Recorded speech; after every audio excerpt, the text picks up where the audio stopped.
Hello and welcome to Runkle of the Bailey. Hopefully everything's working. I'm always super nervous when these things start up because I'm just always wondering if the technology is going to be functional. How is everyone doing? I'm hoping you guys are having an excellent Monday, notwithstanding the fact that this is not really the greatest setup for having an excellent Monday. They did us dirty with the time change, didn't they? I am not a huge fan of daylight savings because it never feels like you get back as much time in the end of the year as you lose, as it feels like you lose in the spring. And I know technically it's the same amount of time, but yeah, it always feels way worse to lose that hour than than it does when you get the hour back. I could go on a rant about time change because it probably straight up kills people. That's a fun thing. Let's try to keep things a little more lighthearted, though. Yeah, there's always an increase in like traffic fatalities. There's an increase in surgical mistakes. There's an increase in industrial accidents. All sorts of things that can be affected by losing an hour of sleep. So that is fantastic. And by fantastic, I mean I'm not a fan. All right. So how is everyone doing? I hope everyone's having a great great moment here. Now I've got myself a drink. And anyone else have one there? Chase is saying, why did you end up deleting the video? I didn't. I just threw it to private because basically a guy was trying to encourage a like a mass flagging campaign, and the way you stop that is you take it private for a bit. So that's basically what that is. He's just trying to throw strikes at me, and I'm gonna dodge. That's the long and short of that one. So all right, now I've got an experiment. This is an experimental beverage. It's a variation on a paper plane. So if you don't know what a paper plane is, then paper plane is basically a mixture of three kinds of alcohol with one kind of mix. So paper plane is bourbon, Aperol, Amaro Nonino, and lemon juice. And you stir it up sort of cocktail or like martini style. So shaken or, stirred, whichever you prefer, with ice. And it's quite tasty. I see people saying Monster Energy. My kind of person there. Drinking hot tea. Awesome. Hopper saying, love the glass. I just had to buy these glasses because my wife and I managed to break another glass, and so we're out of the ones that we used to use here. So yeah, this is I think it's a pretty good day overall. I'm just having a good time. So yeah, we've got a few different things to talk about. One of the most fun ones is a case that I think is one of the best cases of best cases for just judicial snark for a while, and it's one that a lot of people have talked about, but it's also been wildly misreported. This is a case that lots of media groups have been calling, have been saying is a case about you have a God-given right to, to give the middle finger to somebody. And that is in the case. That is 100% in the case. But that's not the main point of that. And a lot of people got this one wrong because they were just reading news reports that didn't really cover the full thing. And Vez from Quebec is saying, wonderful drawing of the pups you've received. Yes, that was an amazing, amazing gift that I would show people, except it's off being framed right now. So that'll be something for later. There is an important one. What is freedom of speech if not to give everyone the finger? That is correct. Freedom of speech does allow that. And that is an important application of freedom of speech. A lot of people may not like that particular application of it, but I know that as part of the Trials of the Century, we covered, now I'm blanking on the name, famous comedian. And one of the most important sort of aspects of that one was that if you don't have the right to say fuck, pardon me, YouTube, then you don't have the ability to say fuck the government, which is important. It's kind of that, to a certain extent, is the most fundamental building block of freedom of expression, right? And yes, Lenny Bruce, there we go. So yes, this is an important building block of freedom of speech. So yeah, and I see definitely having the Mondays today. Well, hopefully we can try to improve that, because it's been a rough Monday for lots of people, myself kind of included, but also kind of not. I mean, it's been a good Monday on my end. I want to share something with you guys, because I got something in the mail. Now, this is one that's sort of something that's a gift from me. I bought it, so it's just kind of my own thing there. But I'm just gonna grab it here in just 1 second. So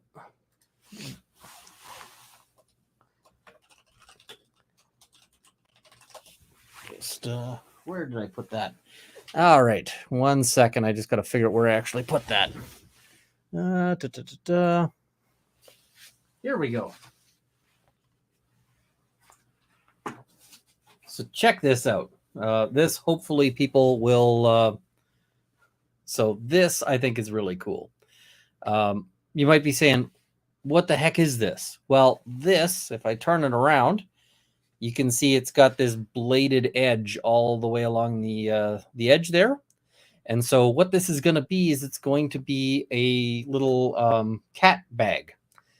And so if you watched Lawyers and Dragons and you are a fan of Hardy the Cat, well, then hopefully we will have, I'll be able to sort of knock out some cat bags.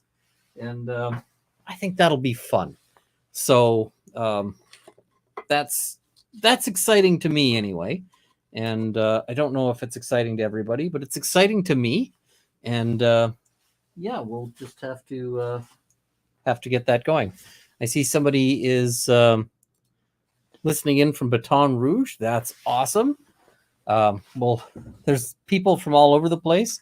Earlier today, I was talking about having a craving for bunny chow, which is South African. And sure enough, there was somebody in my Twitter who was going, hey, I know what this is. You got to come to South Africa, and we'll try it out. So that that's on my list of things I want to do. So yeah, Hardy bag is definitely the plan here. I see greetings from San Antonio. Awesome.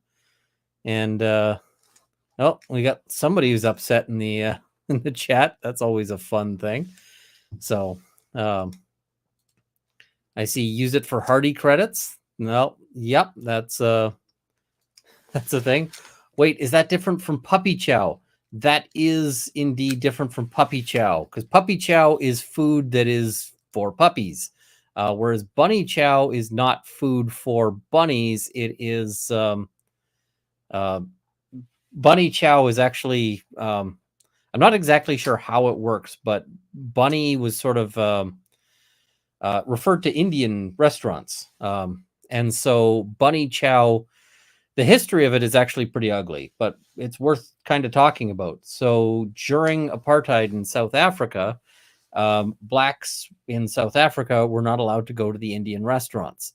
Now, the Indian restaurants didn't really approve of this because they want to sell their stuff, and they're not really buying onto this BS. So they would sell curry out the back doors, hidden in a loaf of bread, is sort of the story for that. And so bunny chow is basically a curry. It's sort of Indian in style, but South African in sort of evolution, served in a loaf of bread. And I've never tried it, but it's in a game I like. and so I want to try it at some point. Now I see I'm missing here some member messages, which StreamYard doesn't show me, but I'm going to try to cover them here. Barney Cat, thank you for the member message there saying, make sure you're set to accept gifted memberships. That is good. Brentwood Chic, thank you for the 5 gifted memberships. Cookie Monster Steve says, paper plane is awesome. What is your riff on it? My riff on it is that I've added a ½ ounce of cranberry juice. I haven't named this yet, but if it's good, maybe we'll call it something. We can maybe have a vote or a decision on that. Chris Mullen, thank you very much for the 5 gifted memberships. Artemis, thank you for the welcome to associate. Barney Cat, thank you for the 20 gifted memberships. Very generous, much appreciated. Now, I don't know how to tell people to turn on memberships because as a Canadian, they don't let us accept gifted memberships yet. Alicia G says, can't wait to see the cat bag. Me too. I'm going to try them. Cherry C. Mills says, sounds brilliant. I'd love one of them. I'm going to have to try to figure out how to do like a giveaway or something I'll have to make a few of them and we'll have to see there because we'll have to do some sort of giveaway or something for that. So, yeah. Trufflehound, Ian, with regards to freedom of speech, New South Wales court decision in 2017 ruled the C word is not offensive. In Australia, folks, in Australia. And you can call the Prime Minister a C. Hey, that's a good thing.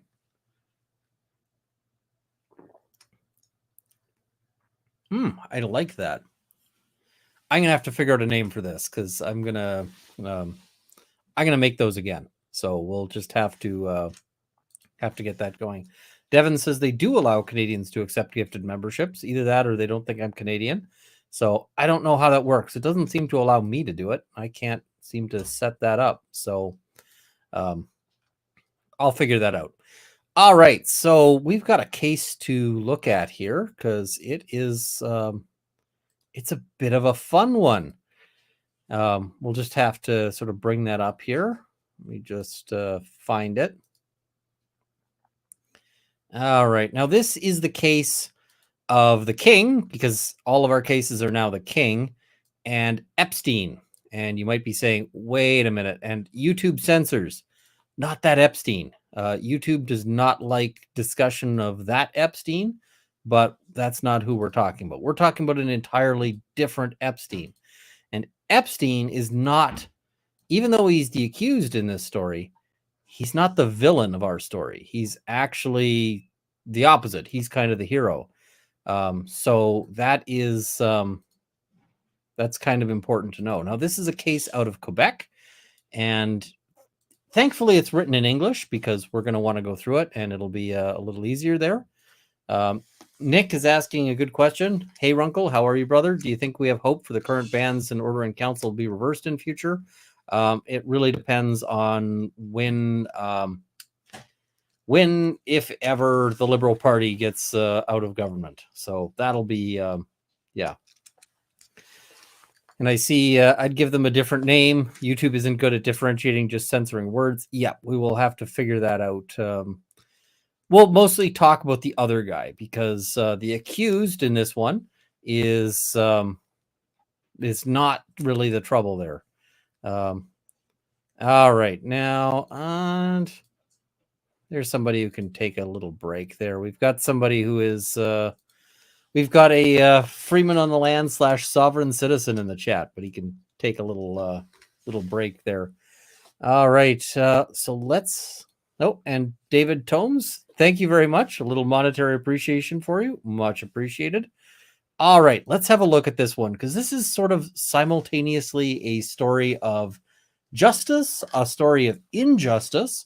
And you might say, how can it be both those things? Well, I'm going to try to explain that as we go.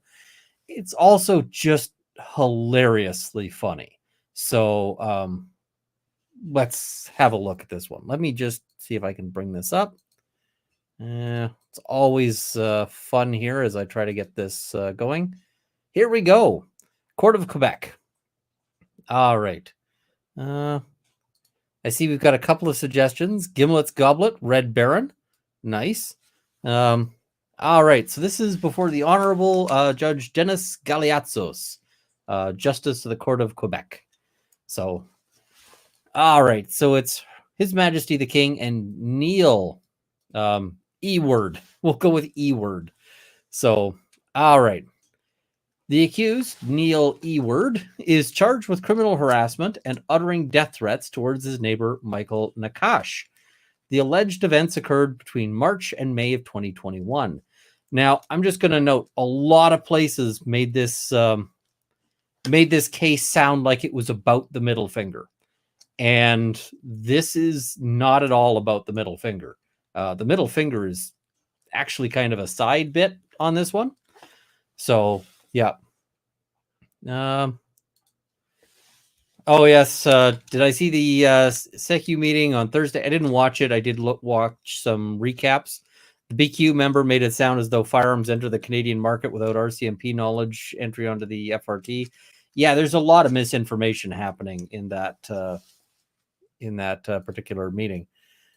I see Air Canada. Maybe I don't want to give Air Canada any free advertising. All right, so let's see how this one starts out, because this one starts out pretty epically.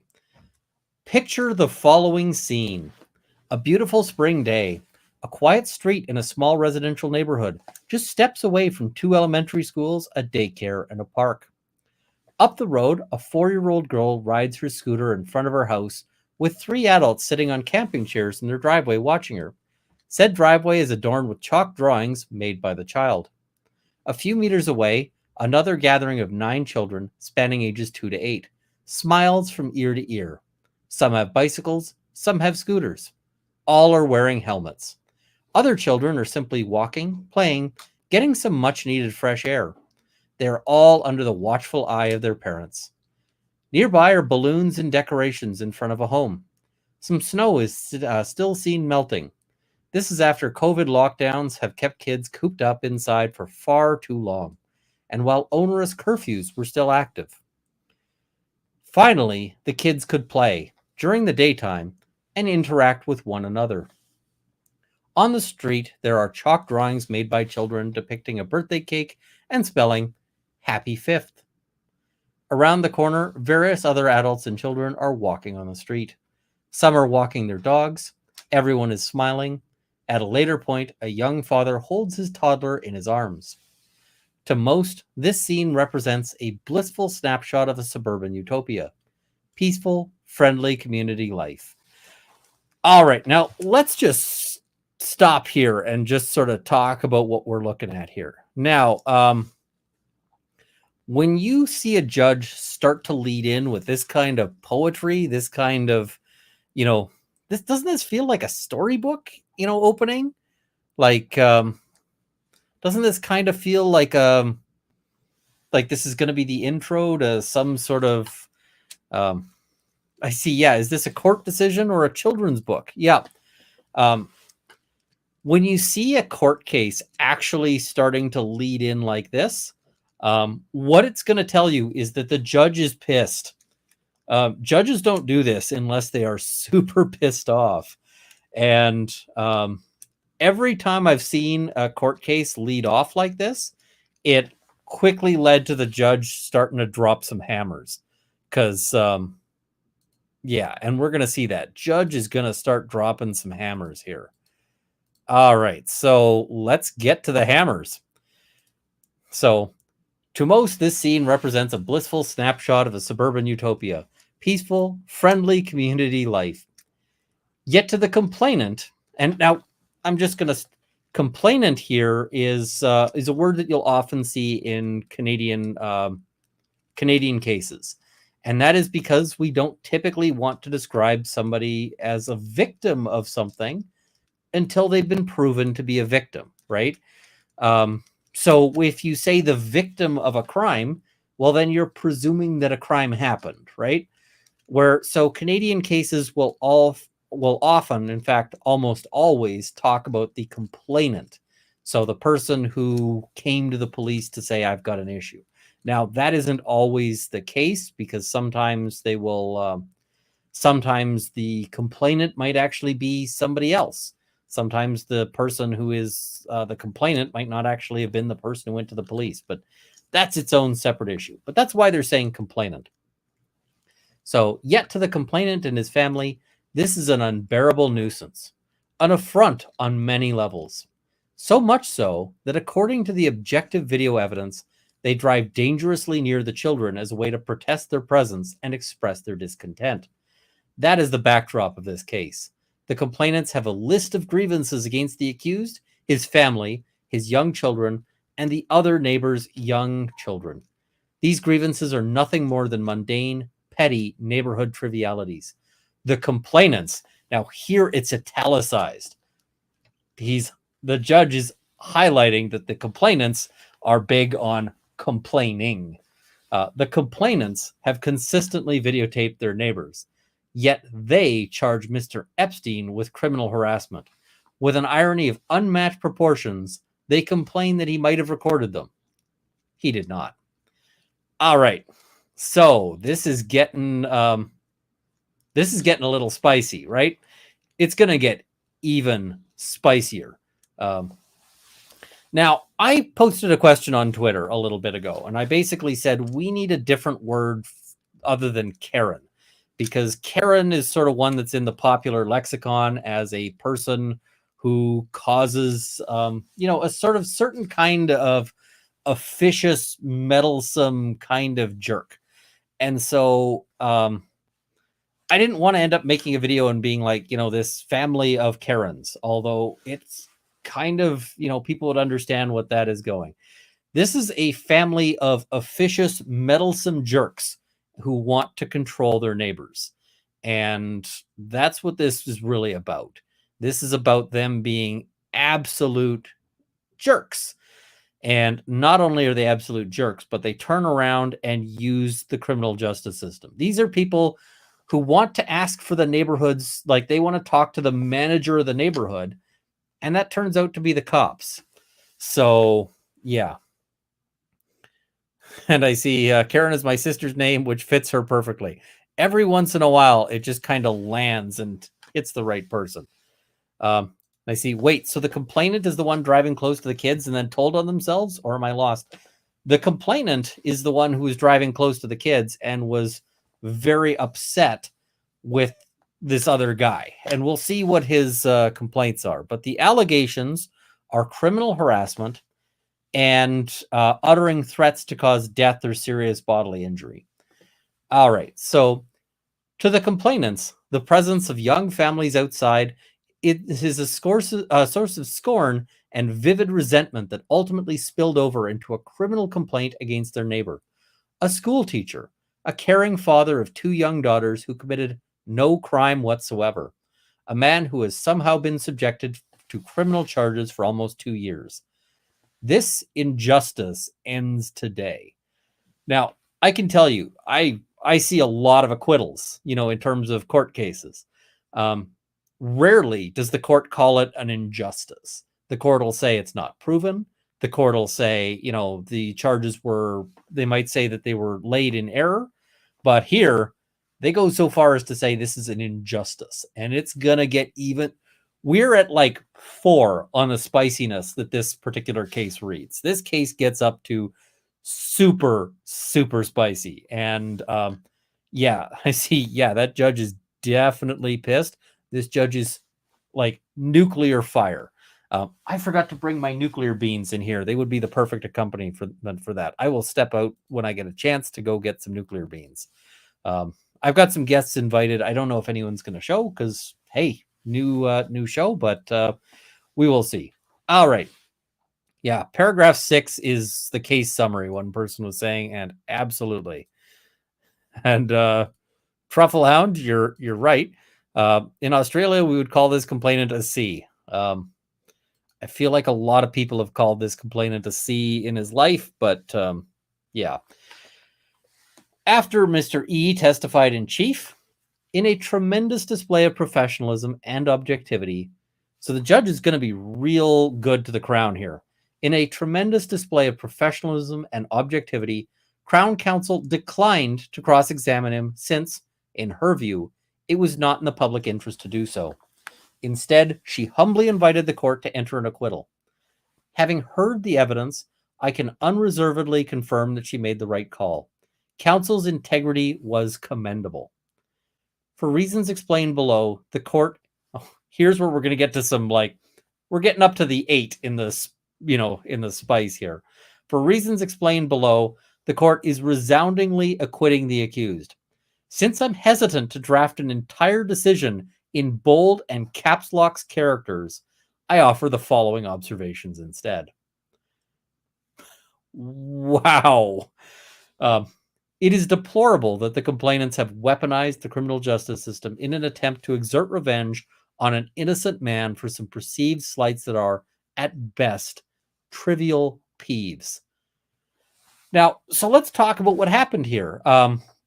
So the Crown calls its case, and they go over all of this, and later on, the defense starts to call their case. The defense calls, and Mr. E here gets up on the stand and tells his side of the story. Now, after he does that on direct examination, the Crown prosecutor would get an opportunity to cross-examine, to try to poke holes in this, to try to maybe make Mr. E here seem like a liar. All of these things. Now, cross-examination is stressful. People don't like being cross-examined. It's unpleasant. It's not fun. And it's really, people will hate you after an effective cross-examination, like literally hate you. I have had people walk out and, you're just not making friends during an effective cross-examination. But here, the court is, the Crown prosecutor said, listen, I don't feel the need. At this point, the proper thing to do is just put an end to the trial. We're done here. This guy should walk. Stop the trial. And the judge is very much in praise of it. And we've got a question here that is exactly the right question. How in the world did this get to trial in the first place? Why did the Crown even prosecute? So, as much as the Crown gets some praise for cutting it off at the point where Mr. E was about to be cross-examined, wouldn't it have been better if he never had to pay for a lawyer to run a trial in the first place? I see, just got here. What is the context of this? This is the you have a God-given right to show to flash the middle finger at somebody case. And there's so much more to this one. So, all right, let's go through and have a look at sort of what's going on here, because they're going to review the evidence presented at trial. And again, judge is pissed off. The evidence presented at trial. The interested parties live on Watford Street in Beaconsfield. It is a small, narrow road without sidewalks. It is barely 10 houses long, and it contains a horseshoe turn. This place sounds great, right? Like, this sounds like the kind of neighborhood that people dream of moving to, right? And dream of living in. But it turns out to be a little more difficult. Was this a private prosecution? No, there was a Crown prosecutor. So this was proceeded with by the government. All right, so the testimony of complainant Michael Nakash. And the Nakashes are the villains of this story. Michael Nakash is a 34-year-old man. He has a large build, albeit smaller than the accused. Nakash lives with his brother, Ari, who has a heavy-set frame, his father, Frank, and his mother, Martine. Nakash has installed 4 closed-circuit cameras filming the front of his house at all times. He's also installed 2 dashboard cameras in his parents' vehicles, a third rear-facing camera in his father's car, and a high-resolution camera on his motorcycle helmet. So this guy has cameras everywhere. And, and I see we've got somebody else from Alberta here, so that is good.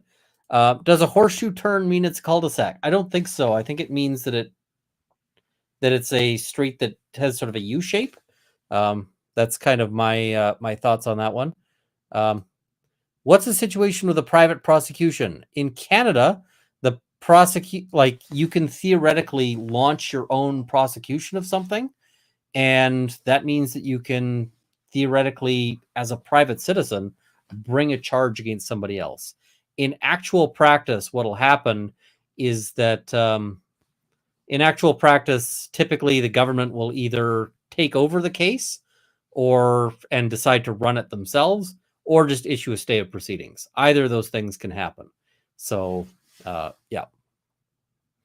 All right. So between March and May of 2021, he monitored these cameras for any sign of the accused and his family. The event that allegedly triggered this focus on the E's was an altercation that occurred in March. However, the evidence shows that the E's were on the Nakasha's radar far before that. So this is a guy who's sitting there watching his cameras to like go after his neighbors.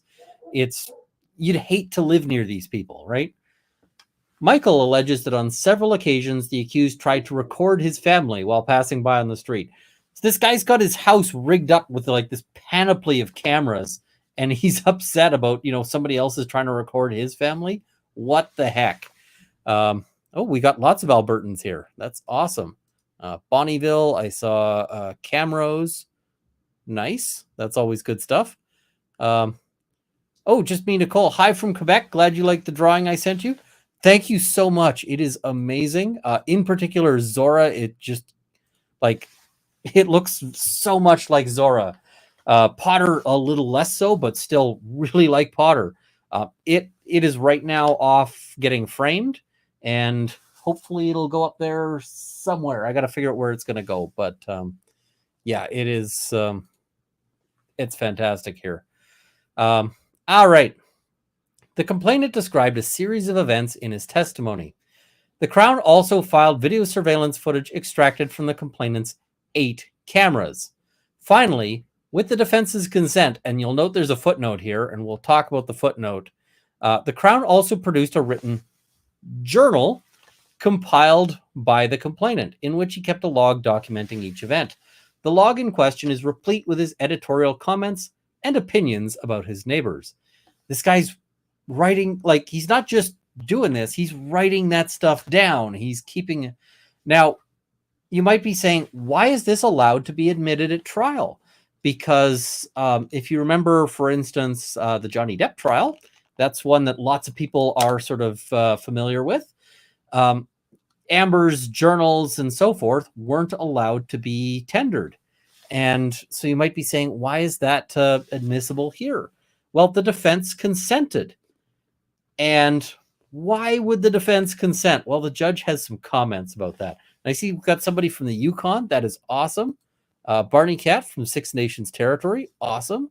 So the judge has a little bit of footnote snark. Because if you've read Terry Pratchett is a master of the footnote snark. And so is this judge. It's going to be awesome here. The document would have been prohibited under both the hearsay rule and the rule against self-serving evidence. Nevertheless, the defense agreed that it be filed as evidence. Having reviewed the document, I can understand why. The judge is basically saying this guy kept all these records and they just make him look really bad. Like really, really bad. So, yeah. Becky, thank you very much for the 5 gifted memberships. Brentwood Chic, thank you as well for the 5 gifted memberships. I'm going to try to keep track of that as we can, but yeah, it's awesome. And I see saying, is fair use a thing in Canada? We don't have fair use exactly. We have something called fair dealing, which is similar, but not always. It's not always the same. It's a little bit different. What is the rule against self-serving evidence? That is sort of complicated, but basically this guy drafted this himself, and to present this as though it's factual is itself a problem, because he's very much a motivated individual. Sounds like this guy is definitely stalking his neighbor, not just keeping random notes. Yep. What were the charges? Criminal harassment and uttering threats. So, and I see smash the like, guys. Always appreciated if you hit the like button. So that's always a good thing here. So Below, for each event, the court will separately summarize the complainant's viva voce, which means live testimony, description, followed by what the video footage actually depicted. As will be seen, the differences are sometimes staggering, which is a real polite way of saying this guy's a liar. That's what the polite thing is here, right? That's what he's really getting to. Yellowknife, Northwest Territories. I really want to go see the Canadian North one day. I when I see pictures, it is beautiful. And the Canadian North is part of Canada. There's a lot of tradition there. There's a lot of history there and so forth. So, yeah. All right. So the assault, and assault is in scare quotes, on March 25th, 2021. On March 25th, 2021, children had gathered in front of the accused's house. The image described in these reasons preamble generally refers to that scene. So remember that big flowery description? This is this day. This is this day right now. All right. So Mr.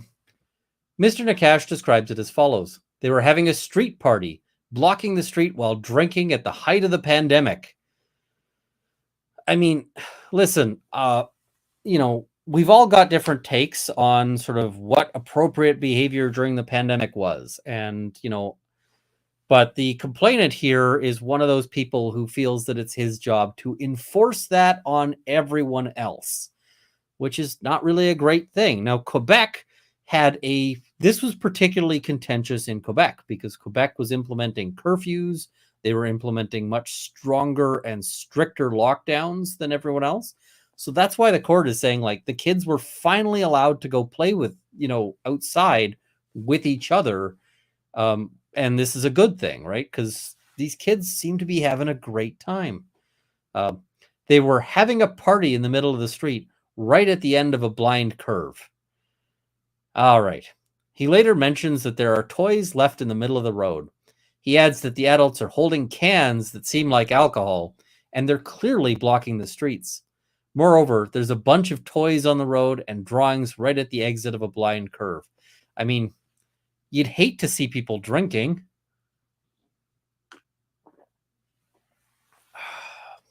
Yeah. I mean, I can say that on a hot summer day, sometimes I go sit on my front yard, like in my front yard, and have a beer because that's allowed. And sometimes I'll sit in my backyard and have a beer, right? It's just, but yeah. All right. The video evidence paints a starkly different picture. The scene is far less pernicious than he portrays it to be. When you're busting out something like pernicious, you're breaking out the $10 words on this one. Yeah. First, this reference to a party in the middle of the street is a complete misnomer. It implies some block party or an effort to actually stop traffic. In reality, it was simply some children playing on the road. Oh my God, children on the road. I mean, I don't have kids, but this is what kids do, right? When I was a kid, I played on the road. I managed to avoid getting run over. Moreover, the reference to having a party in a blind curve, and that's in scare quotes again, is misleading. The road is small, narrow, and slow by its very design. There is no danger that the kids will be blindsided by a car. It is broad daylight. The curve is not blind.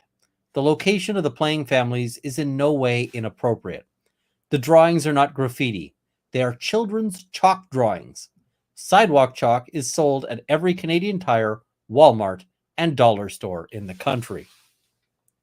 So he's really sort of, laying things down here. And, car, game on. If you ever played road hockey, and I mean, I'm not super sports-like, but this is something people do, right?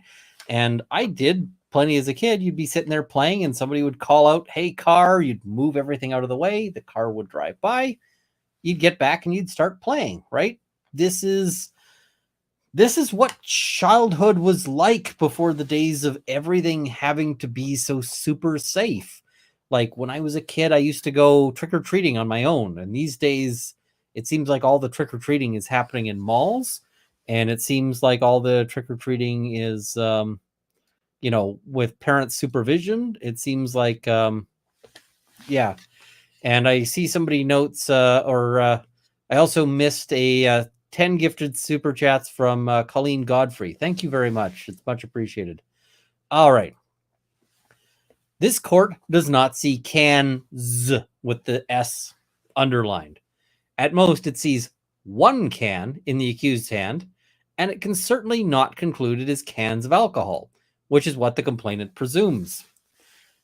Moreover, even assuming it is a beer, this is a far cry from concluding that the accused is intoxicated, which is what the complainant's comment implies, without any basis. Yeah, I mean, anytime you see a can, you know it's an alcoholic beverage, right?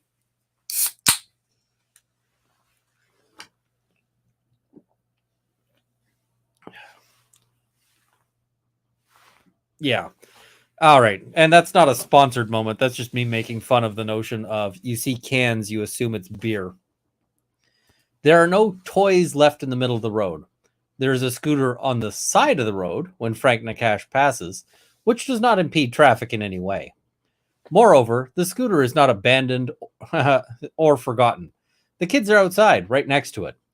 So you see that he's presenting this version of events that the judge is like, that's not what happened, dude. That is not what happened. And yeah, you just can't do that. So the complainant's testimony. From the very beginning of his testimony, the complainant refers to the incident in March during which the accused assaulted his parents on their front porch. Serious. To be clear, Mr. E is not and was never charged with that supposed assault. Nevertheless, on 4 occasions, footnotes, we'll see what that's about, Nakash repeated that the accused had assaulted his parents or assaulted his father on March 25th, 2021. Michael Nakash is not seen in the video. In his testimony, he mentions that he was just inside the house near the front door on the phone with the police. Yet he claims not to have heard anything that was said, despite the fact that everyone was speaking loudly. He is the one that called the police. He laments that the officers decided not to do anything about it. You know why the officers decided not to do anything about it? Because they thought he was full of crap. That's why they decided not to do anything about it. That's what's going on here. All right. So the video evidence. After Frank Nakash drives near the children and parks his car in the driveway, 2 concerned and angry fathers approach his house. Mr. Epstein is one of them. The argument is boisterous. Boisterous. That's a great word. As the parties yell at each other, Mr. E holds his phone in plain sight and records the conversation. And this is actually often a good way to scale a fight back. You're sitting there like, hey, I'm filming. Maybe you don't want to take a swing at me. So, yeah. All right. The complainant's description of the events, even when confronted with the video footage, conveniently omits to mention a few key details, all of which are damaging to his version, including the following. Conveniently forgets to manage, to message a few key details. In other words, once again, he's saying he's lying. He's lying. And this is a good question. I'll try to sort of cover this in a second. Cachette, I saw your question. We'll get to it in just a moment here. So dash cam footage shows Martine Nakash driving home at 5:41 p.m. As she turns on Charleswood Drive at 17:41:06, there is a young girl, approximate age 4, on a scooter crossing the road. The child sees Martine's car and quickly reacts, frazzled at first. After a momentary stumble, the child moves to the left, getting out of the way. You see some bold text here? You see some real bold text here? This is stuff where the judge is mad. Super, super mad. Martine Nakash never slows down her car. So there's a 4-year-old crossing the street. She doesn't touch the brakes. Yeah. Do you think you'd have some opinions about that? I would have some opinions about that. I'd have opinions about that if it was my dog, not, let alone my kid. So yeah. Instead, the little girl is left to her own devices, quickly pushing her scooter, narrowly avoiding being hit. This unidentified child is not even related to the gathering on Watford Street. This clip thus corroborates the accused's subsequent testimony when he states that the Nakashes are reckless on the road and that they drive with disregard for the welfare of the neighborhood's children. Yep. So these aren't just jerks. These are dangerous jerks. As soon as Martine Nakash approaches the children's gathering on Watford Street, their respective parents immediately take their kids and direct them out of the way to clear the path for their car. The entire inconvenience lasts 10 seconds. Oh my goodness. 10 seconds. Have you guys ever hit a red light? Because I can guarantee a red light lasts for more than 10 seconds. I've tried to cross the street and tripped before, and I took more than 10 seconds to get up. And, thankfully the driver decided not to run me over. So Dash cam footage shows Frank Nakash driving home at 6:46 p.m. The gathering is far smaller than it was earlier. There are only 4 kids on the scene and 3 fathers. As soon as Nakash is in sight, the children immediately start to move out of the way to clear a path. More bold text here. More bold text. Yet Frank Nakash does not slow his speed. In fact, Mr. Epstein gestures to him to slow down. Another father, Nick Kemp, is holding a baby in his arms. With a look of outrage in his face, Kemp lifts and extends his leg towards the car to show Nakash that he's driving way too close and that he's practically touching him. The video footage from Frank Nakash's rear-facing car camera confirms decisively that he did not slow his speed when approaching the children. The brake light barely appears for a fraction of a second. In fact, at the 10th second of the video clip, we see that Frank Nakash's car passed just inches away from the accused. All right, so who would be having some opinions on this one? I got some opinions. And if I saw somebody doing like some, I don't have any kids, but I do have a niece and nephew. And if I heard of somebody doing this to my niece and nephew, ooh, man, I would have some thoughts. So, moreover, as he approaches, Frank Nakash is having a conversation with his wife on his Bluetooth speaker. So he's on the phone. When he sees the group of people, he angrily complains to his wife, look at this. They're all in the middle of the road again.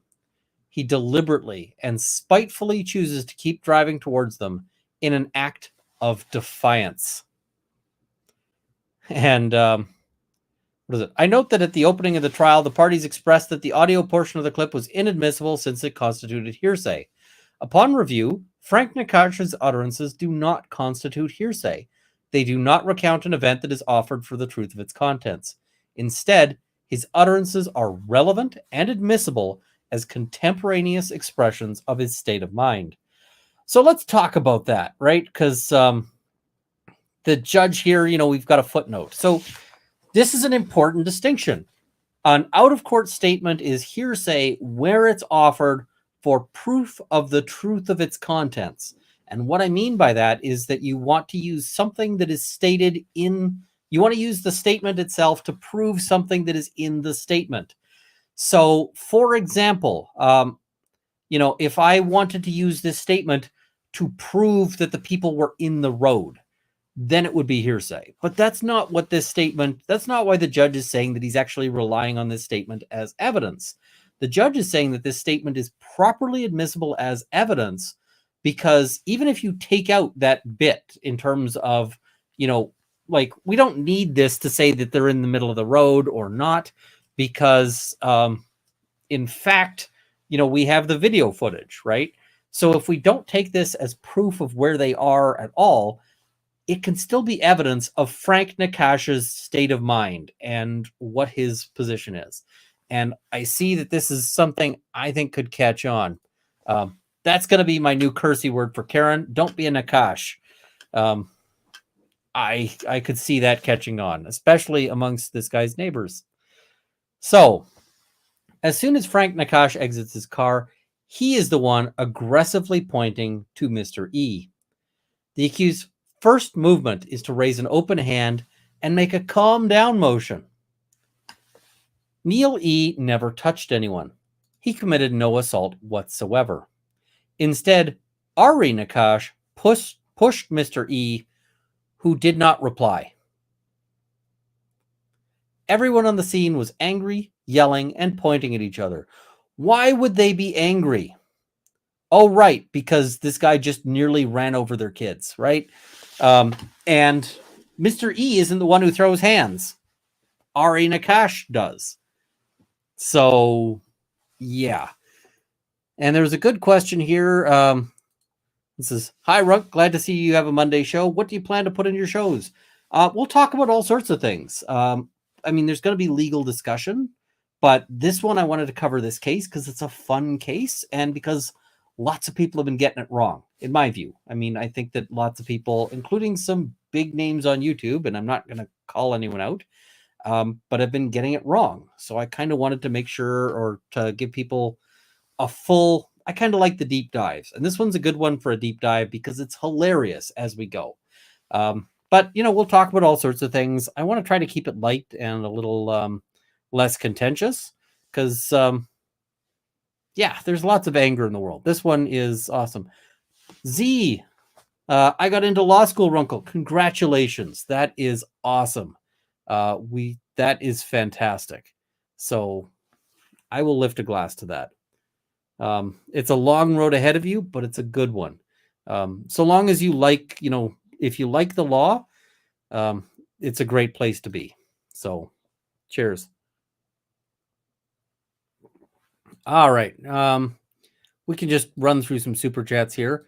Rainman YYC, we love when Americans visit in the winter. It makes it so much easier to decide who to eat during the blizzard. Come on now. Baton Rouge winter / Thousand Islands summer. Nice. Bop It, thank you for the YouTube membership. And Trufflehound, in Australia, we would call this complainant a C. I think lots of people have probably called this complainant a C over his life, but yeah. Levi Clow is saying, any talk about banning vans in Canada lately? No, although that is that's sort of a gun comment about you know, the that there have been some killings with vans and so forth. Z, look up my email address, toss me a line. We'll have to figure out something for your law school membership here, or law school admission, because that is awesome. Let me know which school you got into as well. All right, the immediate aftermath. After the police attended the scene, no arrests were made. This displeased Mr. Nakash. The following day, on March 26, 2021, he called the police again in order to press further about Mr. E being charged.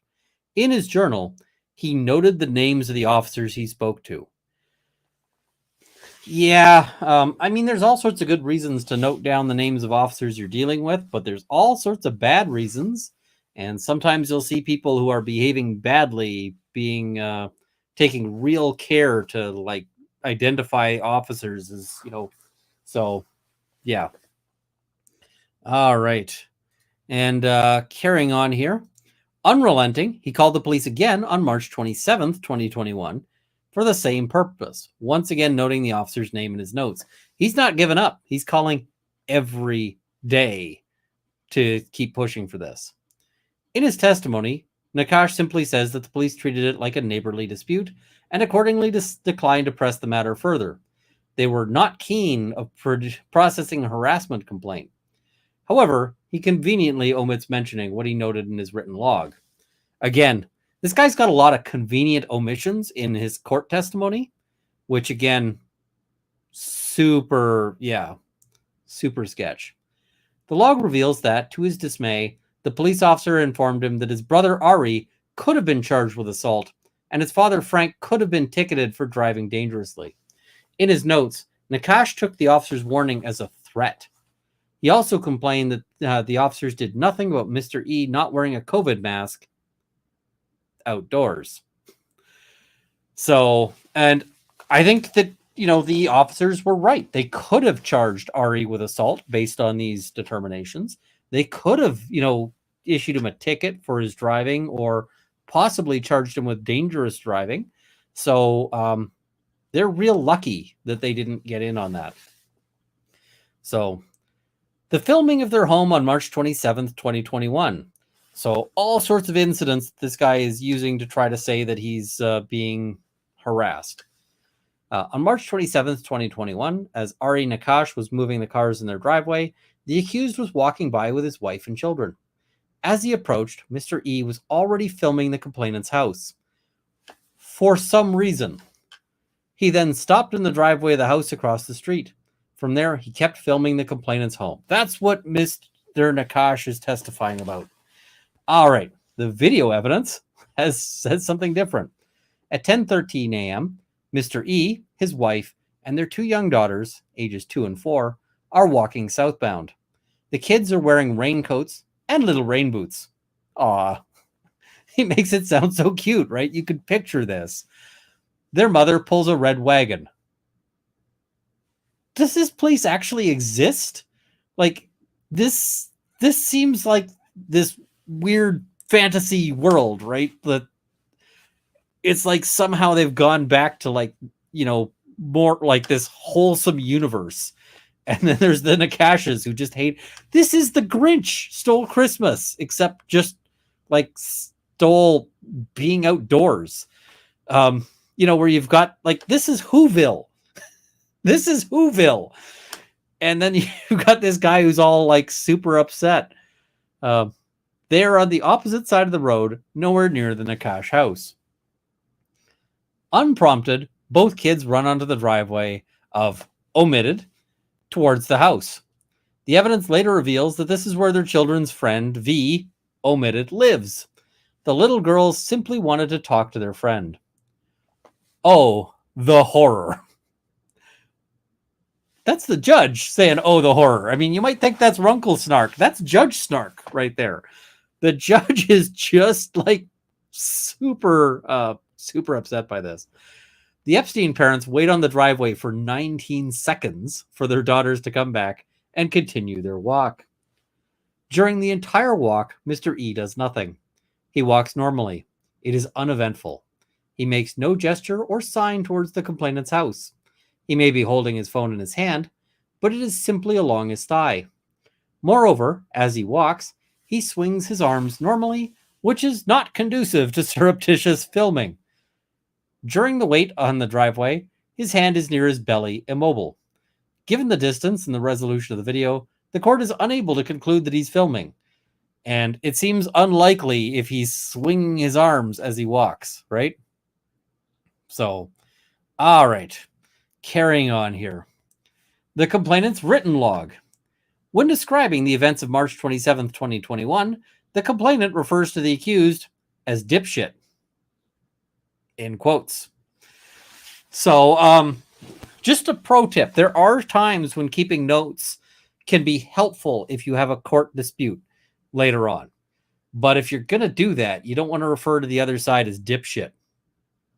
Especially, you don't want to get caught in cross-examination on this point the way the complainant's gonna. Mr. Nakash is going to get hammered. We're going to, and not in the fun way. Not hey, I'm 6 drinks in because, it's a party. It's, no, this is going to be just, this is going to be a slaughterhouse. All right. So, the filming of their home on April 3rd, 2021. So more allegations of this. On April 3rd, 2021, the accused was staring at his house as he walked by, and he was trying to hide the fact that he was recording it, says Mr. Nakash. The video evidence, and the video evidence is going to be a little bit different. At 12:37 p.m., Mr. Nakash is outside on his front porch as the accused walks on the street northbound on the opposite side of the road, nowhere near the complainant's house. Mr. Nakash is staring down the accused the entire time. The accused never stops or slows down. He does not say anything to the complainant. Mr. E has an object in his right hand. As he walks, his left arm is swinging, but his right arm appears to be fixed in a downward position. The complainant extracted 3 zoomed-in screenshots in order to show that the accused is holding a phone in his right hand, which is later admitted by the accused in his testimony. So, yeah. And I love the little... so we've got the thing about swinging his hands or, not conducive to surreptitious filming. And then it says, unless it is his goal to make a motion sickness inducing film. We got some more sort of Terry Pratchett style footnotes there. Steph is saying, at what point did someone break the law? Have we gotten to that part yet? We're never going to get to that point. I'm sorry, we're just not. It's not in here. So, all right, the complainant's written log. When describing the events of April 3rd, 2021, the complainant again refers to the accused as dipshit and suggests that he is insane. I mean, someone might be, but I don't think it's the accused. The events of April 4th, 2021. This is where things get even more entertaining. On April 4th, 2021, a young boy passed by the house and pretended to shoot Frank Nakash with a hockey stick, pointing it like a firearm. The complainant does not know who the boy is, although he's often seen him on the street, and he believes that the child was present during the March 25th gathering. It warrants mention that the accused does not have a son. The boy in the video is unidentified. There is no evidence whatsoever linking Mr. Epstein to the young boy. The complainant adds that on April 4th, 2021, the accused and his wife stared at his house as they walked on the street. He further alleges that Mr. Epstein was pretending to be on his phone. Some kid points a stick gun at you. Oh my goodness. Right? Like, oh no. This has only happened to, this is only something that's been done by, every child. And you start to see, this little bit of paranoia or something going on here where, some random kid does this thing and it's part of the conspiracy. It's got to be tied back to this Mr. E guy, right? And yeah, I see this. So all the kids love Nakash, huh? Yeah, you kind of get the feeling that maybe the kids all have the same opinion of this guy, because I'm betting this guy's super pleasant to be a kid around. I bet this guy is, yeah. All right. So, yeah, and this is the right response. The kid does that. I clutch my chest and pretend to be unalive. Oh, no. So, yeah, it's, yeah. All right. I mean, can you imagine what he would do if there was an actual problem in his neighborhood? So, the video evidence. At 10:19 a.m., the accused and his family are quietly walking southbound on the road.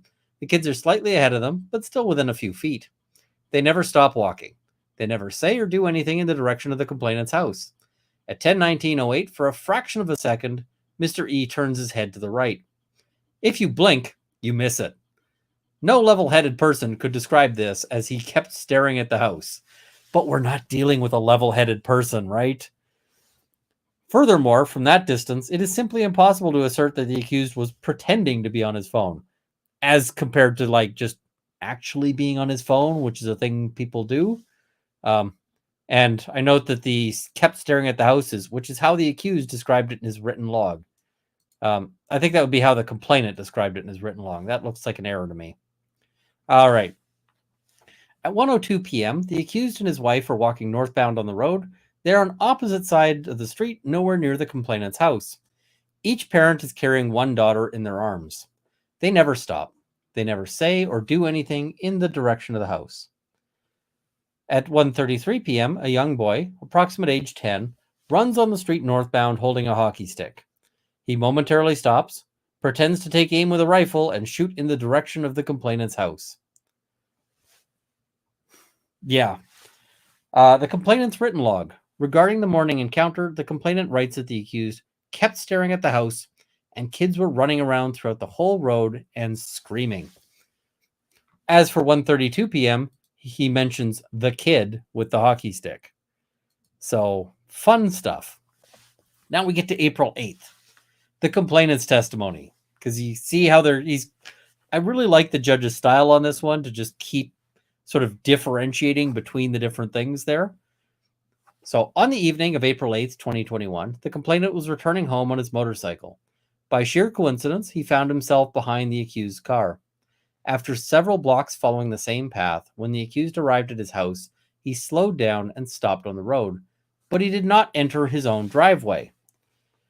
Instead, he slowly advanced to the horseshoe turn and stopped on the left side in the blind curve in the opposite traffic lane. Interesting. At that point, the complainant passed him on the right and headed home, a few meters away. During that short distance, the accused slowly followed him home and kept going. Mr. Nakash stresses that driving on the opposite lane of traffic is extremely unusual. While the accused car was behind him, he felt very vulnerable and did not know what to do. Even after he had entered his driveway and was safely surrounded by his family's cars, Nakash was supposedly still afraid and confused.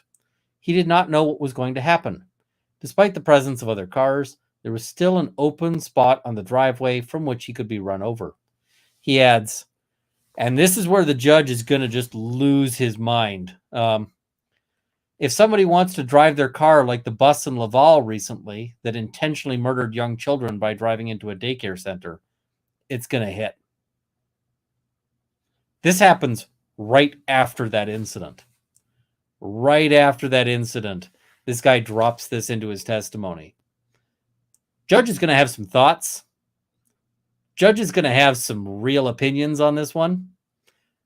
So, the video evidence. The footage shows that the accused was already stopped at a red light on St. Charles Boulevard when the complainant pulled up behind him. The encounter was a mere coincidence. Both vehicles head to their respective homes. Mr. E's car momentarily stops in front of his own house, but then moves forward and stops on the left side of the road for a few seconds. This is nowhere near the complainant's house. Technically, he is on the opposite side of the road. However, it is a stretch to assert that he is opposite traffic. As mentioned above, the road is very narrow. It is barely 2 car widths wide. Moreover, there is no painted median line. Rather, the maneuver resembles one of moving aside to let the motorcycle behind pass, which it does. Mr. E's vehicle makes no hostile or dangerous movement. As soon as the complainant's motorcycle passes him, Mr. E continues southbound on the road without incident. The horror! He pulled over to let this guy pass, and the guy freaks out about it. You know, if I'm driving and somebody's like, hey, pass on by, you want to go faster than I do, I'm like, thank you, dude. Have a friendly wave. Like, my God. So, the complainant's written log. In his log, the complainant states that the accused is seen blowing every stop sign over the speed limit in quite a few spots. Later, he writes, what the fuck is wrong with this guy? Having reviewed the evidence, the court did not see Mr. E blowing any stop signs or driving dangerously. Moreover, ironically, on at least one occasion, the complainant's helmet camera films his own motorcycle speedometer, which has a digital display and shows him driving at 70 kilometers an hour, well above the posted speed limit.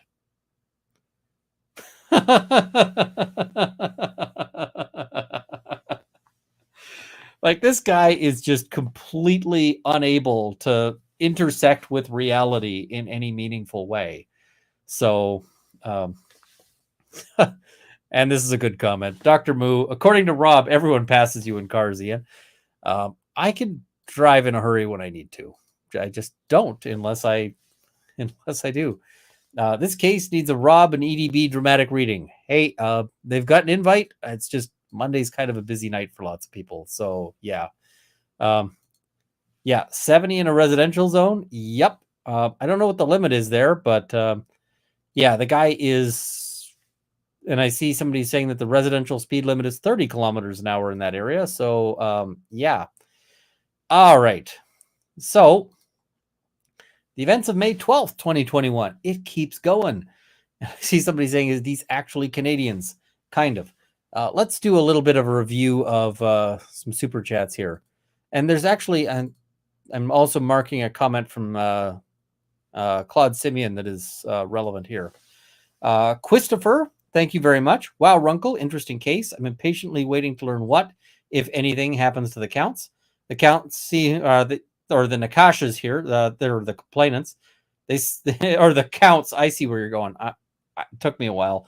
The counts seem like a horrible family to have as neighbors. They do indeed. Karen G, mental issues for real. A neighbor did very similar things before being diagnosed. It was part of her psychosis. Yes, my name's actually Karen. I mean, this guy's whole family's doing it though, so that's kind of exciting there. Thanks for the great laugh. I love to watch you, Runkle. Thank you. Great to have you here. Can you get a restraining order against your neighbor?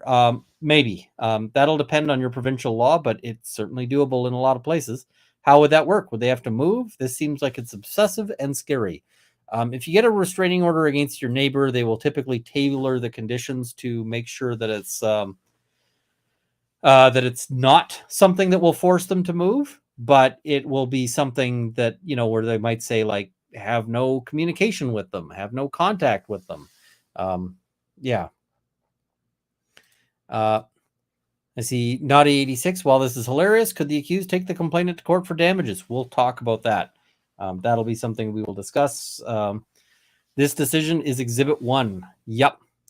And this is another point here. This is why videoing your day is a bad idea. You break many laws just as a matter of course. I am tempted sometimes to get a like a what do you call it? To go and get a dash cam or something along those lines.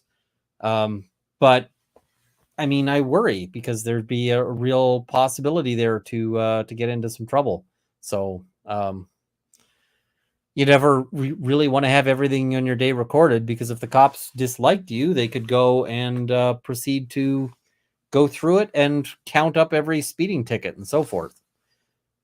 And I see it's a school zone, so 30 kilometers per hour.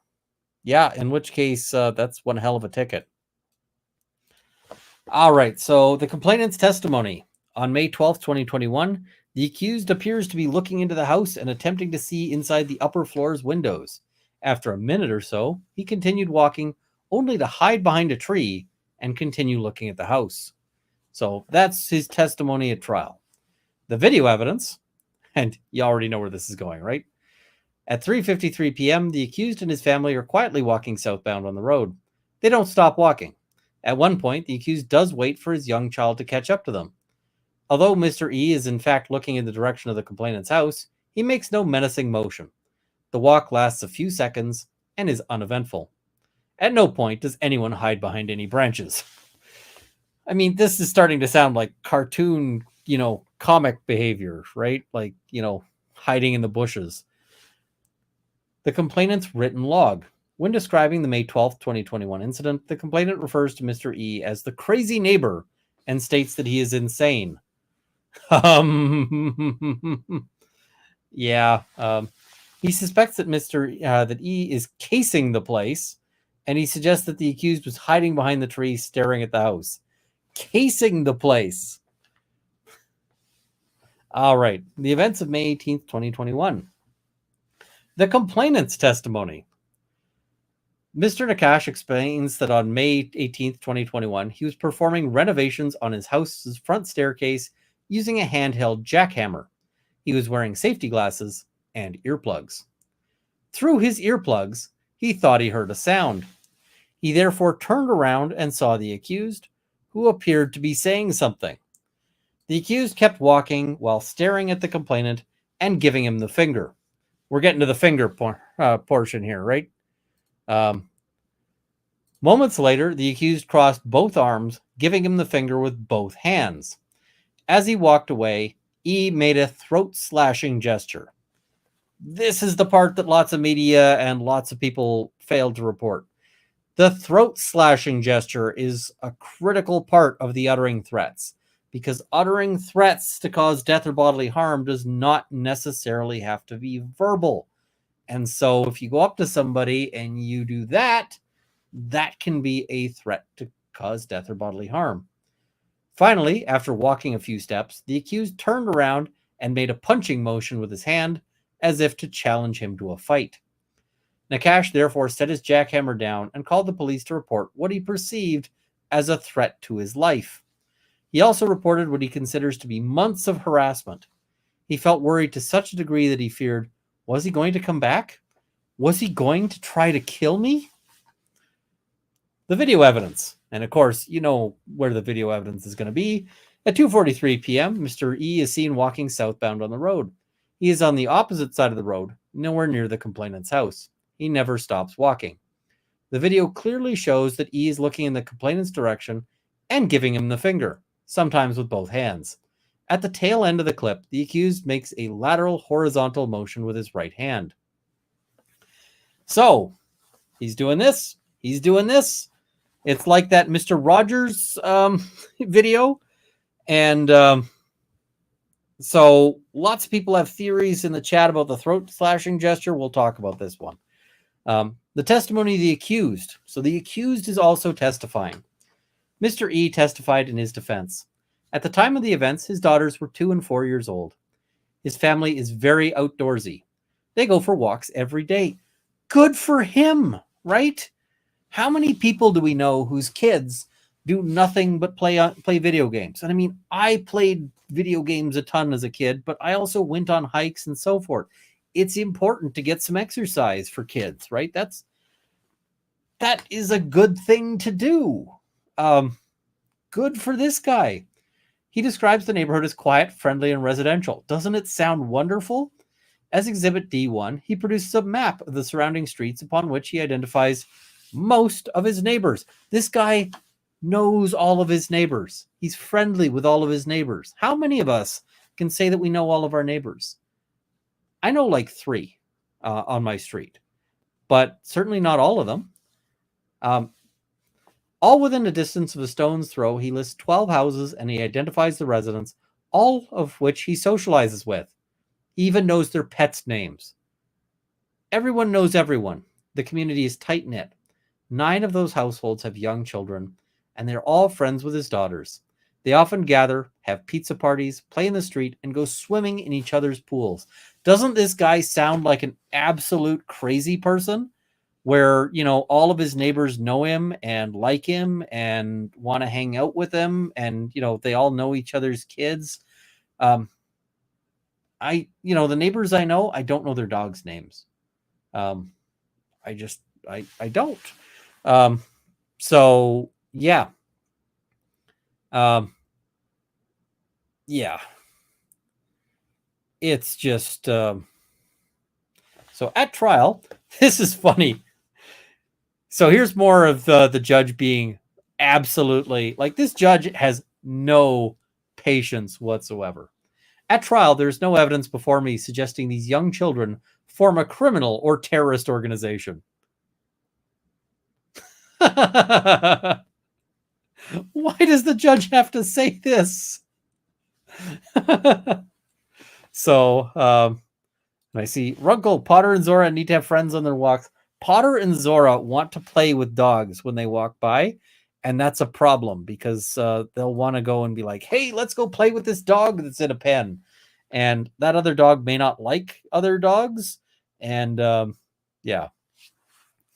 All right. For some time, the neighborhood parents have noticed that the members of the Nakash family drive too fast and too close to the children. Of course you would notice people almost running over your freaking kids, right? On March 25th, 2021, while the kids were playing in front of the house, he heard one of the mothers scream to alert him about an oncoming car. It was Martine Nakash approaching. And I mean, I'm kind of envisioning her driving like that long stretch vehicle with the, that's like, what is it? What's her name? Cruella DeVille's car. Oh, and I think we've got Rob in the chat. I see people mentioning Rob. I am missing him in this scroll here. Rob, you have an invite. Come on in if you want, or, you know, if you're too busy, that's also a good thing, because I got to get more shop time in. I should, yeah. So shop time is also an important thing. All right. So Whoop, and I see ironing a shirt for hearing tomorrow. Just wanted to let you all know I was here listening in. This guy sounds like a piece of work. He is an amazing piece of work. Yes, Rob is neck deep in some contentious trials right now. And until you've, Z, you're mentioning you're going to law school. One of the things you have to look forward to is that sometimes you will just be neck deep in work. It happens. And so long as you love the work, it's not such a big deal, but it is still something to be aware of. All right. Later that day, the same thing occurred with Frank Nakash, who drove extremely close to the children. Understandably, the accused became upset and decided to confront Frank in order to implore him to slow down. After all, this was a recurring problem. Like, hey, I just want to ask you for a favor. Could you not run over my kids? Is that okay? Can we do that? Yeah. Where did this take place? This is in Montreal, Quebec. All of my high conflict cases decided the past few days was the time to fit the description. It's not even Christmas, man. That's usually when those, although I guess it's getting to be tax season. So, yeah. All right. He jogged over to his house, slowing down to a walking pace as he arrived. As soon as Frank exited his car, red in the face, he aggressively yelled, "I'll hit them next time." You know, that's how you scale down a fight, right? The accused tried to place his hand up and say, "Stop, listen," but to no avail. And somebody is asking a really useful question. Levi, this case was heard in French, correct? I don't believe it was. And I'll talk about the language aspects in a moment here. We'll get to the language aspects, but I don't think it was. All right. I see my D&D group and my parents decided to become a high conflict this past week. Perhaps solar flares? Might be the time change. Lack of sleep will do it to anybody. So the accused tried to place his hand up and say, "Stop, listen," but to no avail. Frank continued yelling that it would be all the parents' fault if he ever hit one of the kids with his car. He yelled that they should go play somewhere else. The verbal argument moved to the front porch. All of a sudden, Ari Nakash exited the house and yelled, "I've had to wait 10 minutes for you to move in the past." An obvious exaggeration. "I don't care if I smash you." Ooh. The Nakash mother, Martine, then chimed in. She told them to go to the park if they wanted to play outdoors. She then scolded the accused for daring to speak English on her. "On est au Québec, parle français." So this adds an additional dimension because Quebec has its own tensions to it, right? Quebec has tensions between les francophones and the anglophones. And so she's scolding the accused for daring to speak English to her. "On est au Québec, parlez français." There is, this provides an additional reason for tension. Now, people are saying, what the what? What the translation is "we are in Quebec, speak French." Now, keep in mind, Canada is a bilingual country. There are bilingual rights that is put in, that are through that. Quebec is more French than that. And you see Vez from Quebec is saying, "I'm loving your Frenchian." Is that because it's good or because it's hilarious? Because I kind of suspect it's more on the hilarious than anything else. But so Mr. Epstein argued that in Canada, he was free to speak English. At that moment, Ari Nakash pushed him. I just want to say in Montreal there's a lot of English speakers in Montreal. And I mean, depending where you are in Laval province, you might, which is Quebec. Quebec is Laval province. You might encounter people who speak very, like, a lot of French, or you might encounter people who speak very little French. So, especially in some rural areas, it'll be almost exclusively francophone. Whereas in some areas, especially in Montreal, you might it might be lots and lots of English speakers. But that said, if you're in Quebec, it is a good idea, if you can, to parler en français.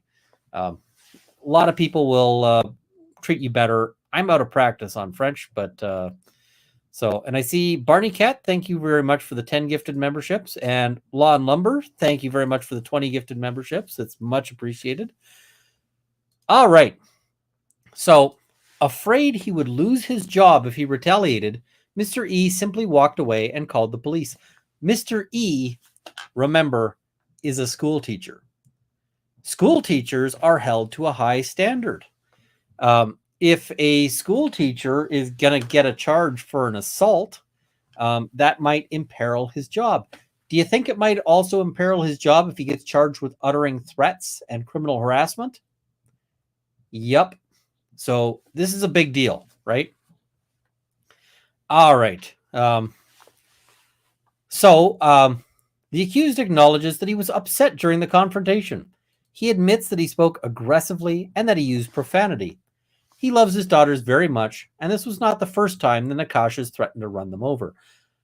I can just say, if somebody was threatening to run over my pups repeatedly, let alone kids, I would be pretty upset as well. And Rob, Mr. E is in Mr. Enigma. It's the Riddler or not. I don't want to say Epstein too much because YouTube will get the wrong idea and they'll think it's the other Epstein. And so, yeah, they will. I don't want to get a strike for that. And Law and Lumber, yes, there's Canadian French, Louisiana/Cajun French, Creole, European French, plus others. Yes, and if you speak the wrong variety of French in the wrong place, people will judge you. So, that said, Quebec French is top of the list for swearing. The Quebecois can swear like nobody else, and I love it. Fantastic. So, all right. As for the April 8th, 2021 incident, Mr. E describes it as wholly uneventful. He was returning from a Costco run with his friend and neighbor Nick. The car was full of groceries. As they pulled up to E's house, they briefly paused and decided that they would first unload Nick's groceries at the latter's house up the street. Which makes sense, right? If you're driving your buddy along, then you'd stop at the buddy's house and you'd make your own place the last place on the list, right? So, yeah. Ooh, don't do this. This is a bad idea. If you want to mortally offend a Quebecer, have a visiting Parisian sneer and say what you speak is not French. Yeah, do not do that. You may end up with a fight. So, as they discussed the spontaneous change of plans, he noticed a motorcycle behind him. So he moved to the left to let the motorcycle pass, which it did without incident. Which, you let a motorbike pass you. Who cares, right? That's totally a non-issue. All right. E then went to Nick's house, and the evening was entirely normal. He never threatened or intimidated Nakash. He had no intention of running him over either. As for all the other alleged incidents of surveillance, Mr. E states that he was simply walking down the street with his family, which is something he routinely does. And, it's something you're allowed to do. I go for runs occasionally. So, yeah,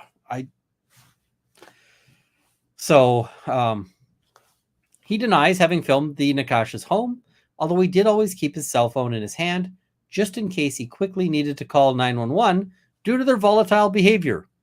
Does that not make absolute sense, given what we've seen of the Nakashas, that you might want to have your phone with you to call 911 and go, help, guy is crazy? Regarding the March 27th walk, he explains that they briefly stopped in the driveway of blank, while his daughters went to see if their friend was home. There was nothing malevolent about this mundane occurrence. Like, this is the kind of stuff you do in this idyllic thing. On May 18th, 2021, the accused was going for a long walk. As he passed by the Nakash home, he saw Michael outside on his porch, holding what appeared to be a handheld drill. Jackhammer, drill, whatever. Michael started at him and said, "You fucking crazy neighbor, you dipshit," as he held the tool up in a menacing way adding, "You're fucking dead." Yep. Frustrated with this immature display, Mr. E responded, "Fuck off," and proceeded to give him the finger as he walked away. As he made the gestures, he swung his right arm horizontally and outwards in a dismissive manner. He denies having made any throat-slitting gesture or threat. So basically, he's saying that he goes like that, like a sort of go away kind of, and it's funny because the evidence that the court seems to be accepting is that Mr. Nakash makes the death threat, not the accused in this one. So, yeah.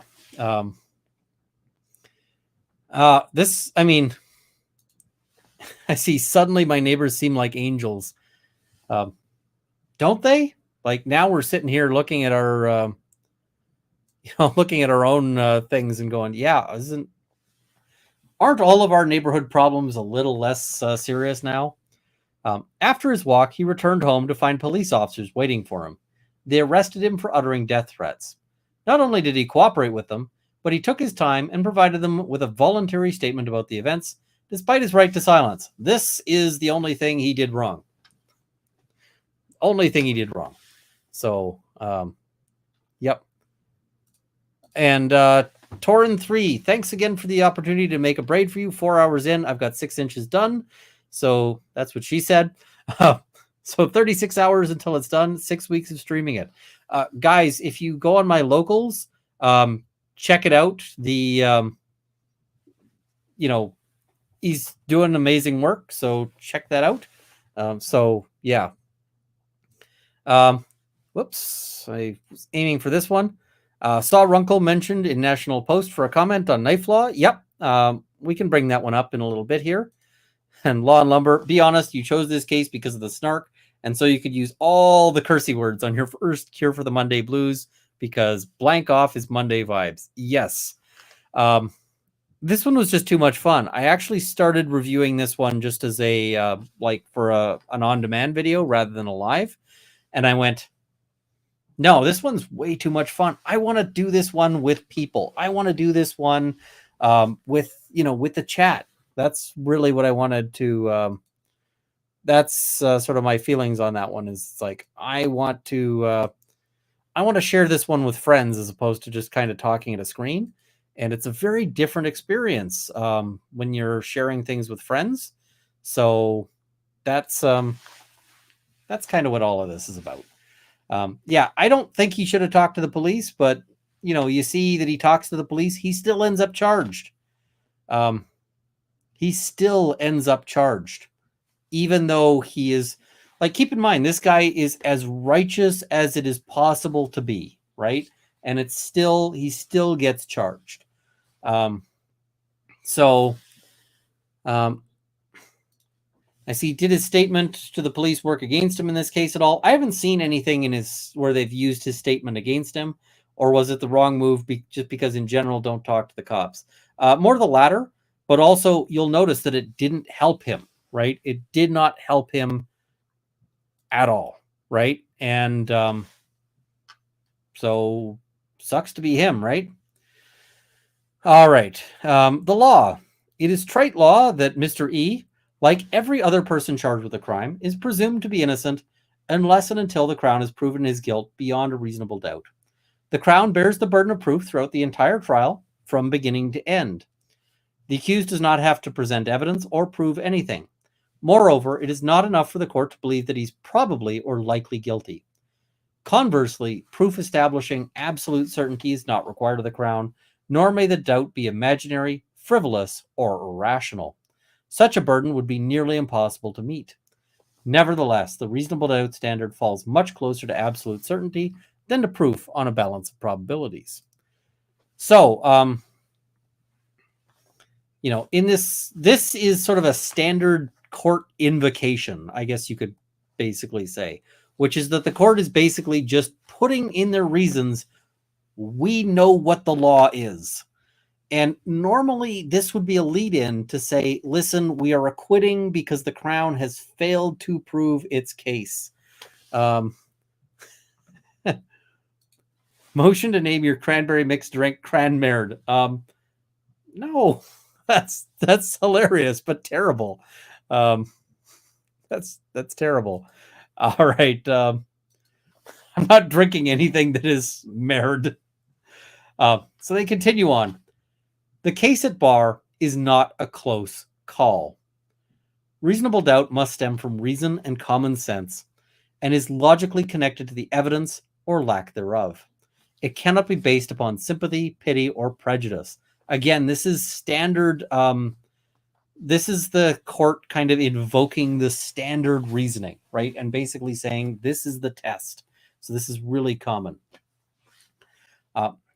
Finally, it cannot be grounded in hypotheticals, speculation, or fanciful conjecture. Credibility is a live issue in this case.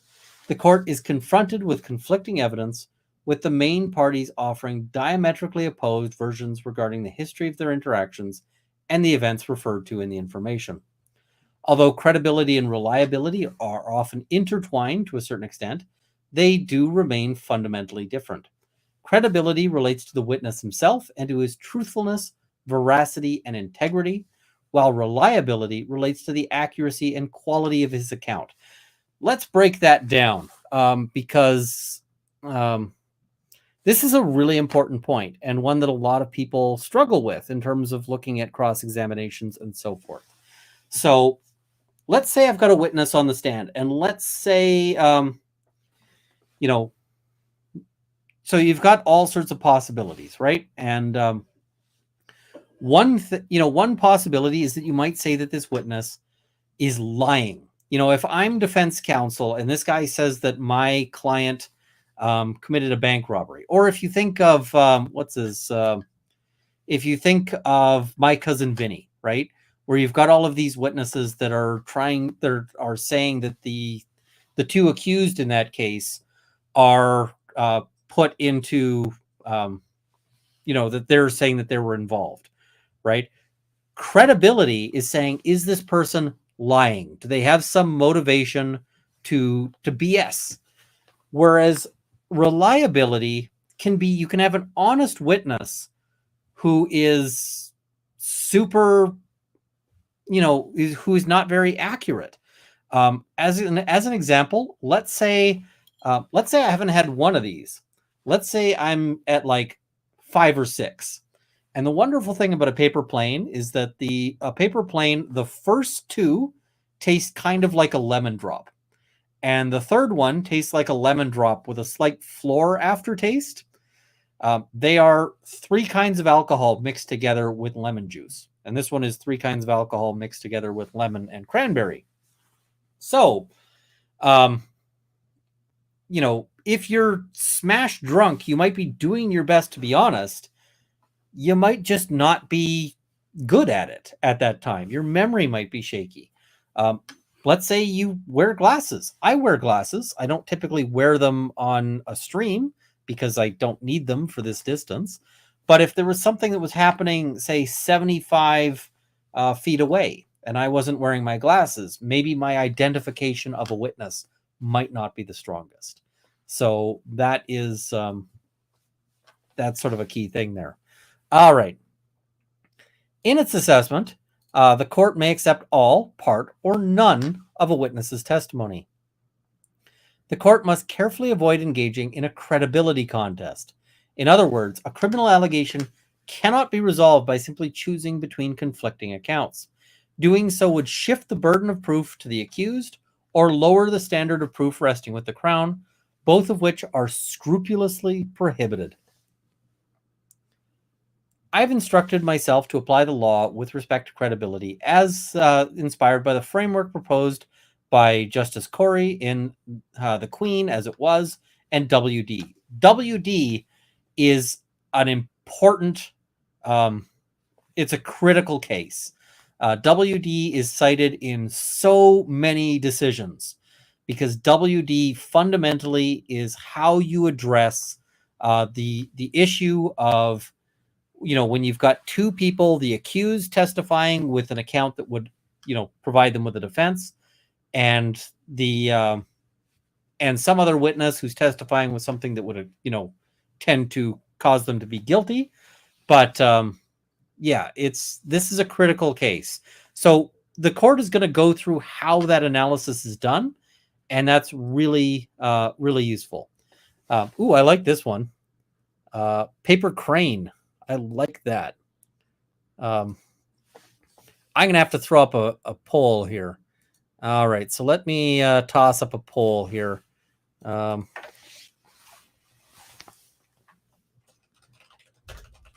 Runkle's paper plane variant. And so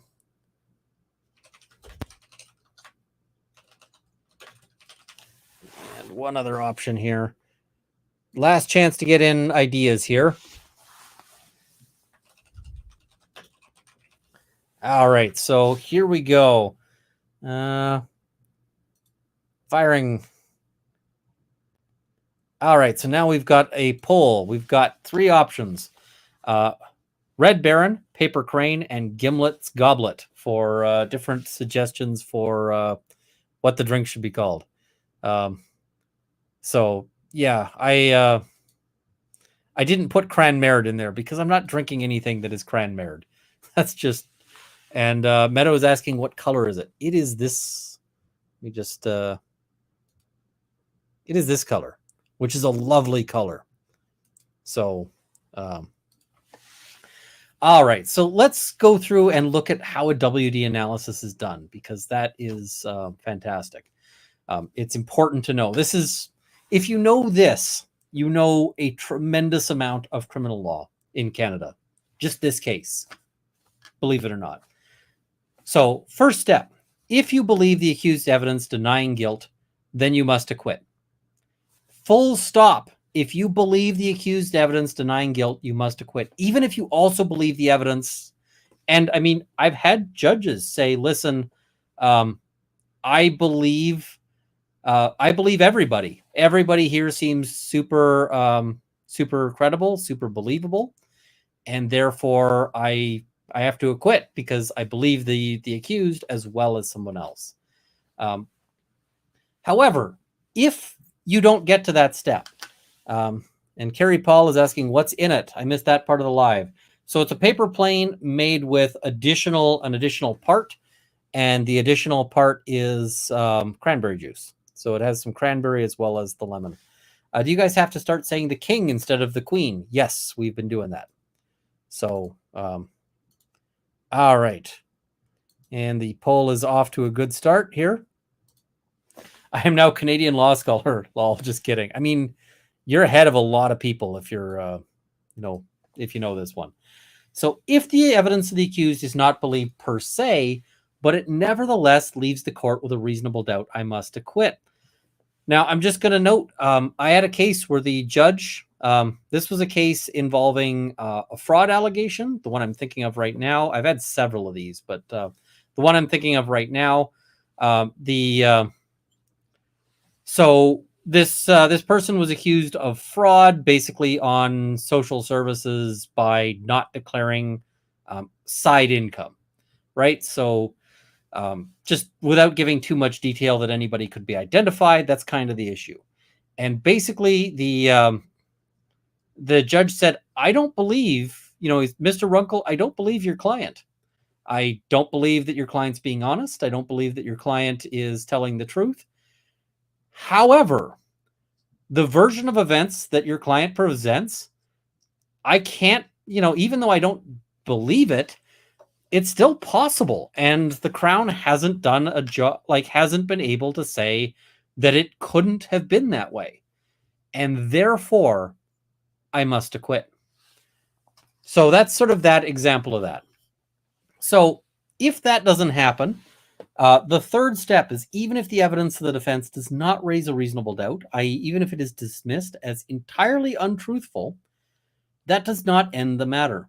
The court must then determine whether, on the basis of the evidence which is accepted, it is convinced beyond a reasonable doubt that the accused is guilty. So even if the accused's evidence is complete garbage, you then have to decide, is the case proven on all of the other evidence?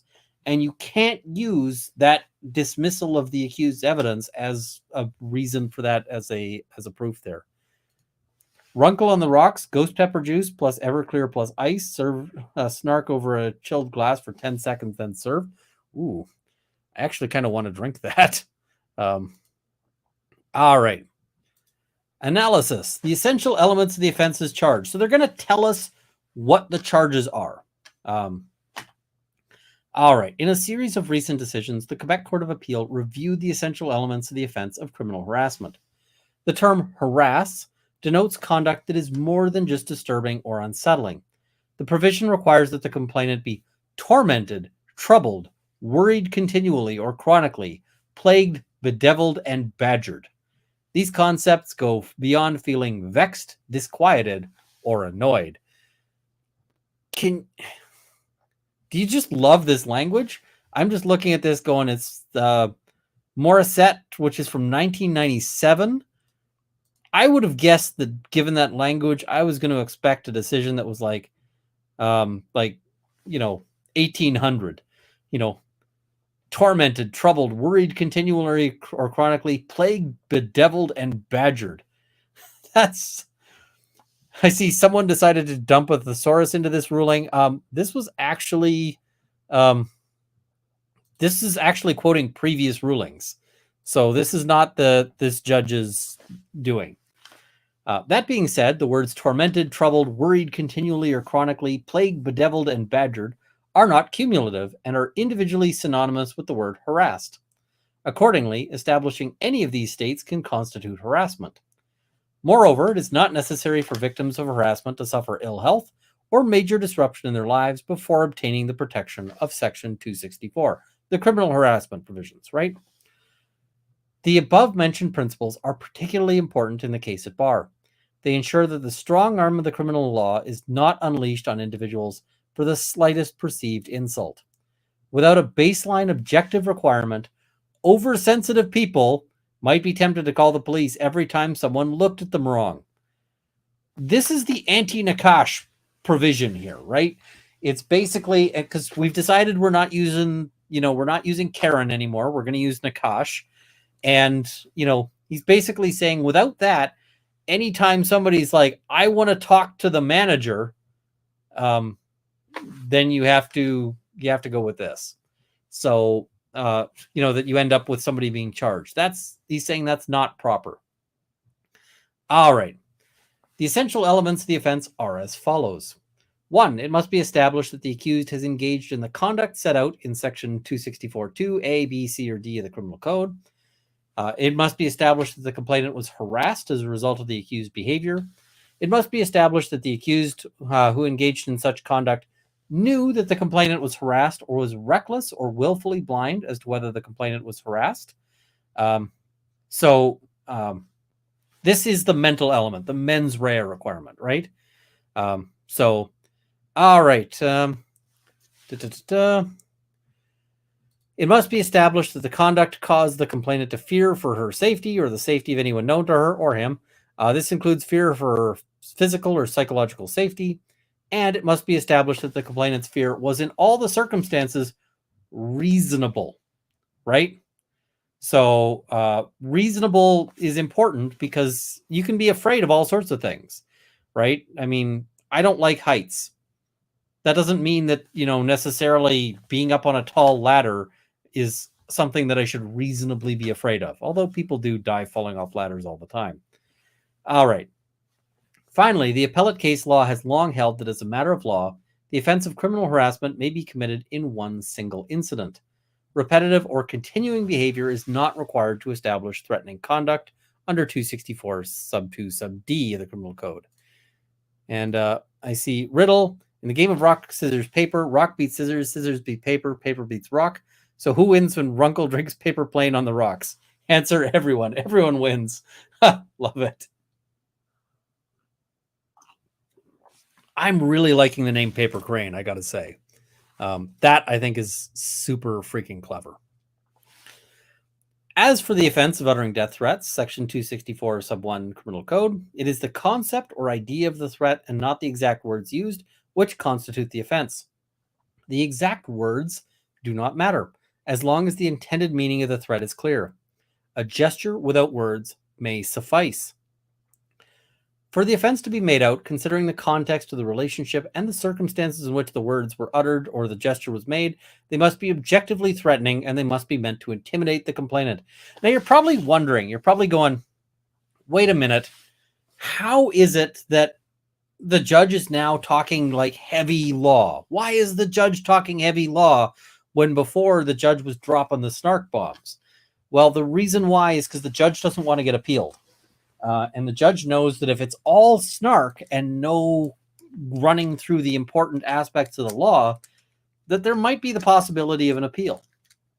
So the judge is now saying we're not doing that.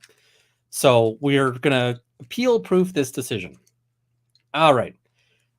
The court's fact-finding process was somewhat truncated by the fact that the accused was never cross-examined. Nevertheless, I'm in a position to make factual conclusions on the basis of the evidence as a whole, as I heard it. So, normally we'd have cross-examination, but in this case, the judge is okay with proceeding without it. I wonder why. All right. So, the court has no difficulty believing the accused. I wholeheartedly accept his evidence as truthful. His answers were spontaneous, unrehearsed, simple, consistent with the video evidence, and inherently realistic. The sincerity in his voice was palpable. When recounting the events, he was very specific in describing where he was coming from, where he was going, and why. He became visibly emotional at times. These proceedings have taken a toll on him. And of course they would, right? Because you're sitting there and, this guy's entire life is on the line. And he's sitting there, he's got to be worrying about, is this going to blow up his teaching career? Remember, a teacher gets a violent conviction, they're probably done, right? So this has got to be just absolutely terrifying. All right. In particular, I believe him when he asserts that he was not filming the complainants on impugned days. The video evidence simply does not show him filming anything. It merely shows a person walking with his cell phone in his hand. I believe the accused's denial that he made a throat-slitting gesture. The video footage is vague on that specific point. Although it does show a lateral movement, this is entirely consistent with the accused's testimony. As he gave Nakash the finger, he swung his forearm to the right in a dismissive fashion as if to express, "Get out of here." I need Joe for that one. Joe, this is, Joe's got to deliver that one. Leave me alone. Or to put it more bluntly, fuck off.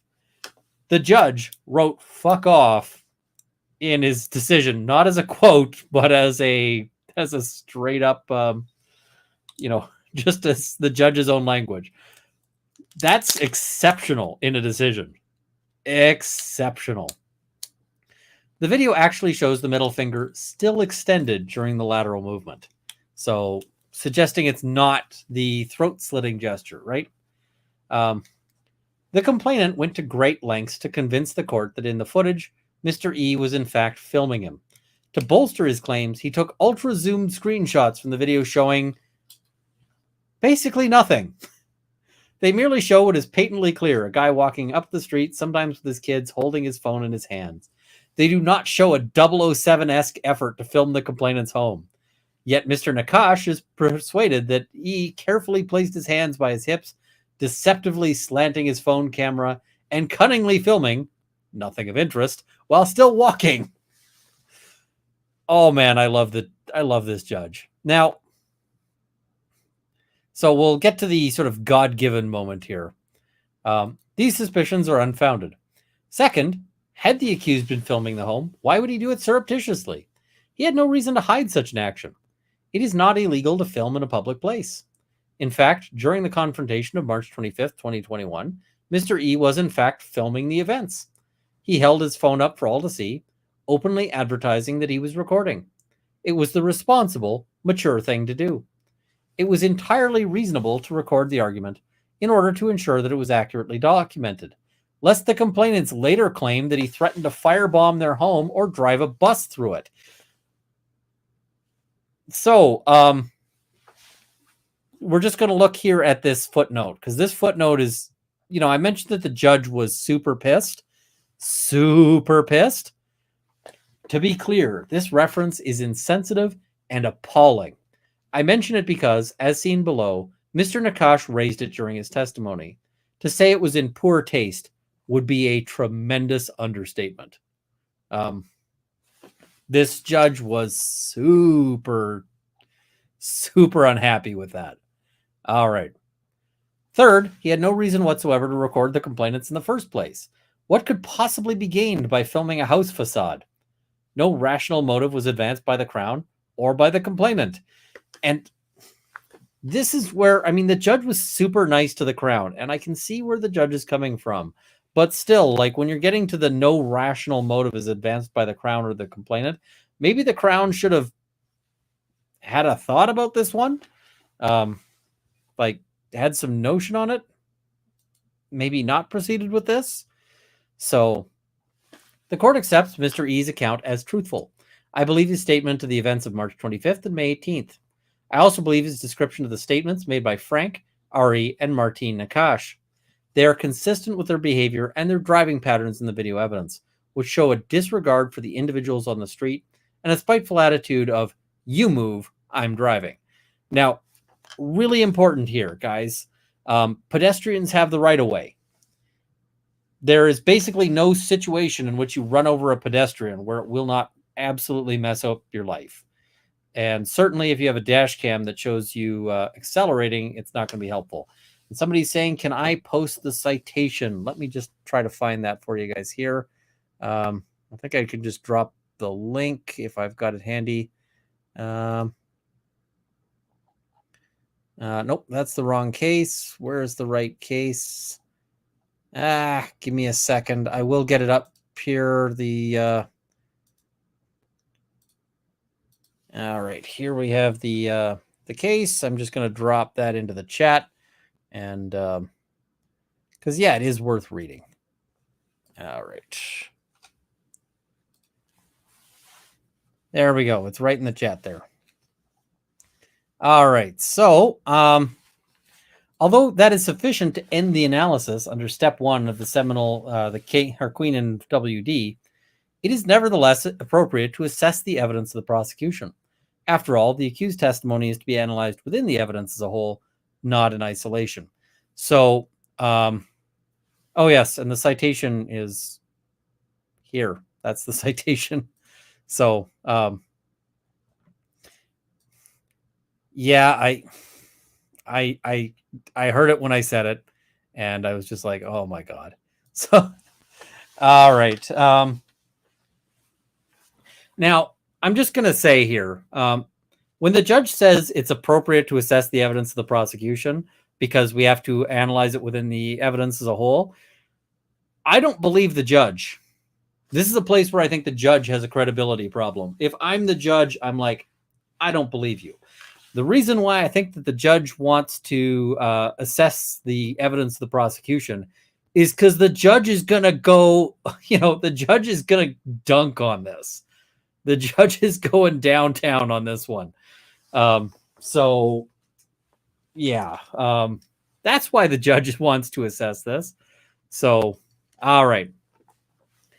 Having heard the testimony and carefully reviewed the audiovisual evidence, the court does not believe Mr. Nakash. It rejects his testimony as rehearsed, evasive, and untruthful on many levels. Yep. So we're going to, from early on in his account, long before his cross-examination even began, it became readily apparent that he had a penchant for exaggeration and misrepresentation. He's a liar, folks. That's what the court is saying. Some of his claims were inherently implausible. Others starkly contradict the video evidence, which was odd, considering the fact that he was the one that provided said footage to the police. Oh my God. Yeah. All right. So, how do you, yeah. He was at times carefully selective about what he disclosed to the court and what he did not.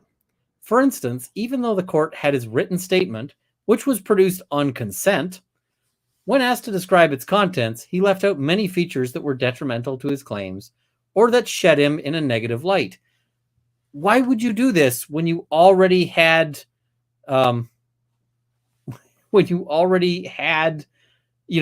judge is looking at your journal? Like, this isn't even lying. This is bad lying. Finally, his characterization of the accused's behavior was grossly inaccurate. Even mundane actions by E, such as taking a walk with his young children, was described by Nakash as an act of confrontation, if not an all-out aggression. These glaring exaggerations may have been a product of an unjustified hypersensitivity on the part of the complainant and his family. At times, the claims bordered on paranoia. I wouldn't say they bordered on paranoia. I would say that they invaded paranoia, and struck deeply into the most critical infrastructure of paranoia. Like, they have occupied paranoia, and they're now, they're now trying to set up rulership there. The exaggerations may also have been the result of malicious deceit before the court. You never, ever want to be in a situation where the court is speculating that you may have been engaged in malicious deceit before the court. In my view, in light of the evidence as a whole, I conclude that the exaggeration stemmed from a mix of both. The court has now made an explicit finding of maliciously lying to the court. That's an explicit court finding here. I can tell you that if I had this in a ruling, if I was a witness in a court case and this ruling here was describing me, it would end my career. End my freaking career if that was there. So, there was certainly animus on the part of the complainant that provided him with ample motive to take liberties with the truth. It is clear that the Nakash family hates the accused. Not dislikes, hates. There was an attempt to downplay the animus in examination in chief. Michael Nakash claimed not to have any issues with E. Yet he quickly added that his only issue I don't have any issues with him, but my only issue, you're already contradicting yourself, right? Was that he had a tendency to leave trash on the street. Recall that E was not even his next door neighbor. He lived farther up the road.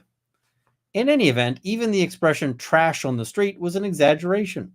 The court itself sought to clarify what he meant by it, i.e. the court was like, okay, you've been full of crap thus far. What are you talking about here?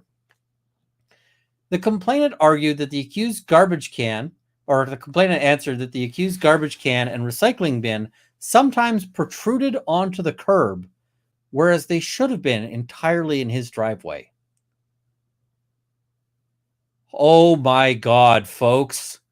Like, I've just changed my entire view. I am now, no, this is ridiculous. So, in other words, upon further questioning, Mr. E did not leave trash in the street. He did what thousands of other people do, i.e., he left his garbage out to be taken out, right?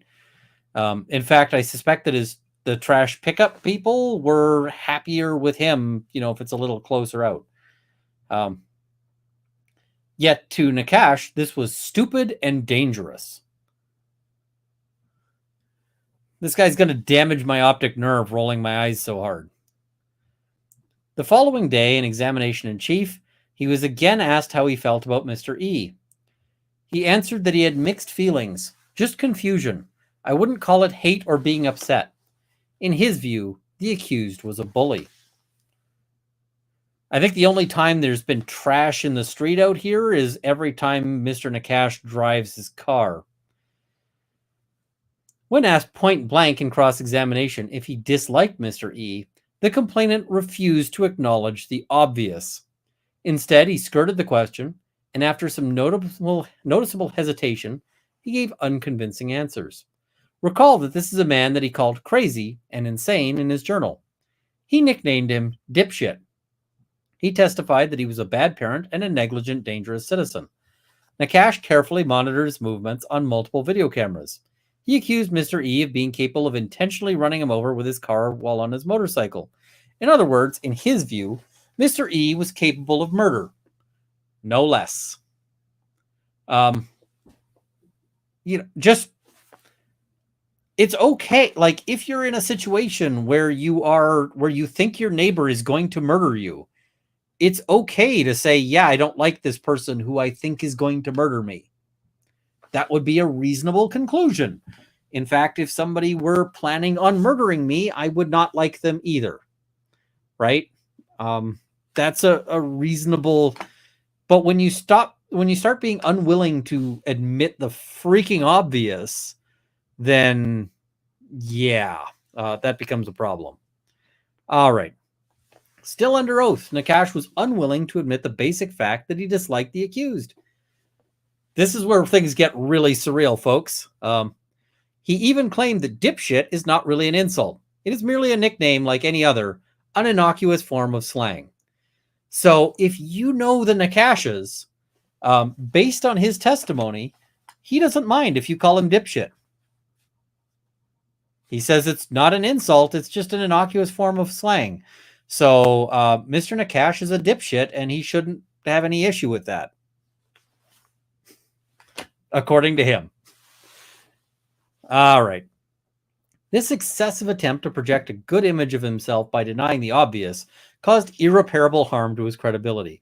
This is something that is super common, right? Where somebody wants to present themselves as being too good, and therefore, and by doing so, they create this unrealistic portrayal that is obviously fake. Similarly, the complainant had an immediate explanation for every apparent incoherence or frailty in his account. He was resolutely unwilling to acknowledge even clear, uncontroversial facts. For instance, the video evidence unquestionably shows that during the March 25th confrontation on his front porch, everyone was angrily pointing their finger at everyone. This included his mother, his brother Ari, and his father. In fact, his father, Frank Nakash, was the first one to point his finger at anyone. He did so immediately upon exiting his vehicle. This is a particular style of arguments where people are, you, right? It sounds silly when you talk about people pointing their finger, but it can be vaguely, hostile. I see Ardo saying, I do dip, but not shit. I use snuff from Sweden. High quality stuff there. All right. Despite the video that was clear as day and that he had watched multiple times, including in open court, when asked if his family also pointed their finger, he refused to acknowledge it. Instead, he hesitated and gave insipid answers like, not really, or, I didn't notice. This prompted the court to interrupt his testimony, remind him of his oath to tell the truth, and stress the importance of these proceedings. Guys, if you are ever up on the stand and the judge reminds you of your oath to tell the truth, you better get your shit in gear, because at that point you are in danger. Like, that is the Simpsons I'm in danger meme, because that is the court saying you're clearly full of crap and you better straighten up. This is ridiculous here. On a related note, even after the video, played in open court, unequivocally showed that his father had driven too fast and too close to the children, Nakash refused to acknowledge it. Instead, he claimed that the video made him feel ambiguous, and he then quickly cast the blame on the two fathers who were trying to protect their children. Because of course he does. Nothing's ever their fault. The complainant expresses that it was weird for Mr. E to be recording the argument on March 25th, 2021. This coming from the man who installed 8 cameras to record and document his neighbor's every movement. Mr. Nakash claims that Mr. E tried to look in through his home's second-floor windows. He asserts that the accused approached his house to do so. Alas, the video evidence shows that these claims are demonstrably false. He repeatedly claimed that his father was assaulted by the accused on March 25th, 2021. This was not a matter of diverging interpretations of a same video sequence. The complainant stated one thing. The video evidence showed the very opposite. It was Ari Nakash, a heavy-set man, who pushed Mr. E. That was the only physical assault that took place on March 25th, 2021. In a remarkable exercise of restraint and cool temperament, the accused did not strike him back. He walked away. He chose words over physical violence. Damn, son. And I mean, we can compare this with, we got a Supreme Court justice who, by all accounts, got punched a couple of times in the face. So, I mean, that's, this guy is just like stone cold stable there. All right. I do not believe Michael Nakash's claim that he did not hear the conversation on the front porch. He was right inside, just behind the door, which incidentally was opened several times by his mother and brother. Given the fact that they were all shouting, it is impossible that he did not hear what was said.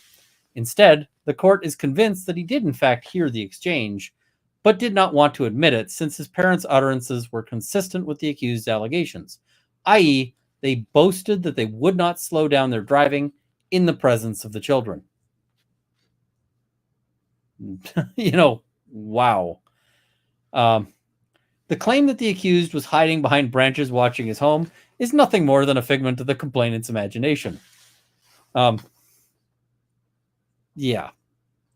As for the events of May 18th, 2021, I do not believe that the accused made punching motions to him, challenging him to a fight. According to the complainant's own account, this punching gesture and challenge to fight was made by the accused after he'd walked far away from him.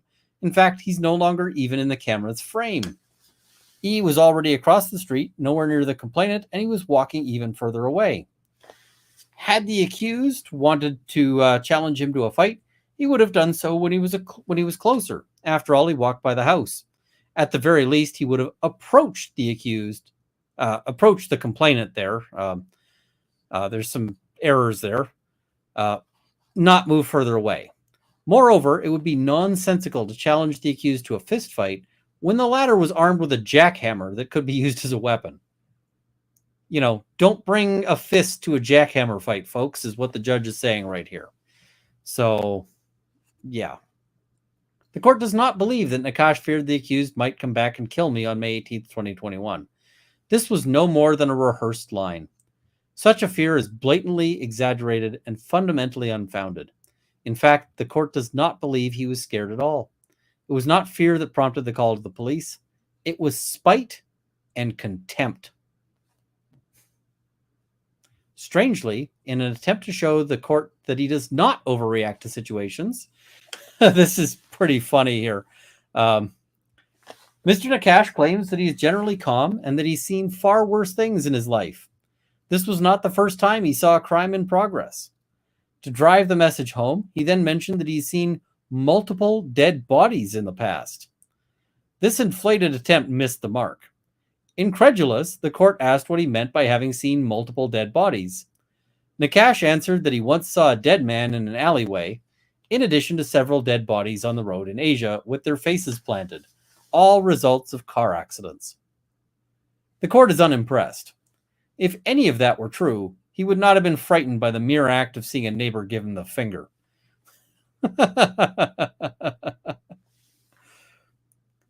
On what basis did he fear Mr. E was a potential murderer?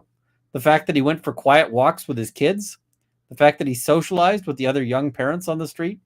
If that is the standard, we should all fear that our neighbors are killers in waiting. Hide your kids, hide your wives. We are all in mortal danger. Hide your kids, hide your wives. He's dropping some meme references in here. Oh man, that's hilarious. Let me get to some super chats here before we continue on. We're getting close to the end, but so Levi Clow, another van truck attack, by the way, unknown if accidental, 2 dead, 9 injured. Amqui, Quebec City, relevance to my prior super chat. I see. That's unfortunate. Funny as in a realistic life way. Love the people in the chat also. I love the chat. The chat is amazing. Quebec swear words basically boil down to cup, bread in a box. Calice, sacrement. Quebec's swear words are all super blasphemous. That's really what Quebec is about. So, yeah. American Legend, thank you for the membership. And Law and Lumber, oh, we covered this one. In the game of rock, scissors, paper, rock beats scissors, scissors beat paper, paper beats rock. So who wins when Runkle drinks paper plane on the rocks? Answer, everyone. Everyone wins. I thought it was good enough to read again. So this is... So Mr. Nakash has seen multiple dead bodies as the result of car accidents, yet he drives at speed in a residential area. Yeah, and threatens that he's going to run over people's kids. Yep. Yeah. I see you need to introduce us to this judge like soon. He is not going to be able, like that judge. I'm not even going to reach out to that judge for comment because he just can't. Canadian judicial ethics. Most judges don't even have like a Facebook page. They just vanish off things.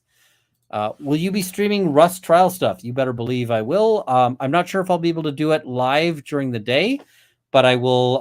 I'll probably do like post stream or post day recap / best of, or I might do after the fact live stream. I just have like I got a day job, so yeah. And Essie with a compliment that I feel is probably unjustified. Wow, Ian, your French is really good. Wouldn't know you weren't a native speaker. Well, thank you. I went to French immersion in Vancouver. So that's sort of how I learned that. But yeah. All right, let's keep going here because hide your kids, hide your wives. We're all in mortal danger. That is hilarious. The same comments apply to the events of April 8th, 2021. The court does not even call it an interaction because there was none between the parties. This was a non-event. Still, Mr. Nakash claims that for a moment, while sitting on his motorcycle, he feared that Mr. E might intentionally run him over to kill him. Why? Why would his neighbor choose to maniacally murder him in the most gruesome fashion? No actual reason is given. Instead, Mr. Nakash mentions that he might have, just like we saw happen in Laval this week. This week. Remember how I said how, how completely out of touch and how much that pissed off the judge to drop that reference? It was the same bloody week. You don't make reference to that like right here. So that is that's ridiculous. I see. Would Merd be flagged by YouTube? It might be. I don't know. So I gotta I probably can't call it Merd Mondays. As a motorcyclist, I understand the fear of people trying to kill you, but I mean, usually with motorcyclists, the people who are dangerous are the people who are just not paying attention. The people who, don't do a shoulder check, right? Every time they turn, they just glance in their mirror and like, I'm just going to change lanes and, that kind of thing, right? So, but this guy's like thinking that somebody's going to intentionally try to kill him for no reason. Voting for more Monday streams. This is fun. I plan to keep doing this. Chase P, can't stop watching you since I found you 2 weeks ago. Awesome content. Will you still cover the Emergencies Act report? I got to do that one. It's going to be a bit of a project because it's long, but I will try to do that. This story still isn't over. We're getting there. We're getting there. The judge is wrapping up, and there's a lot of snark at the end here. All right. This was a reference to the as of yet motiveless, heart-wrenching killing of children in a Laval by an STL bus driver. The incident was fresh. It had occurred just days prior.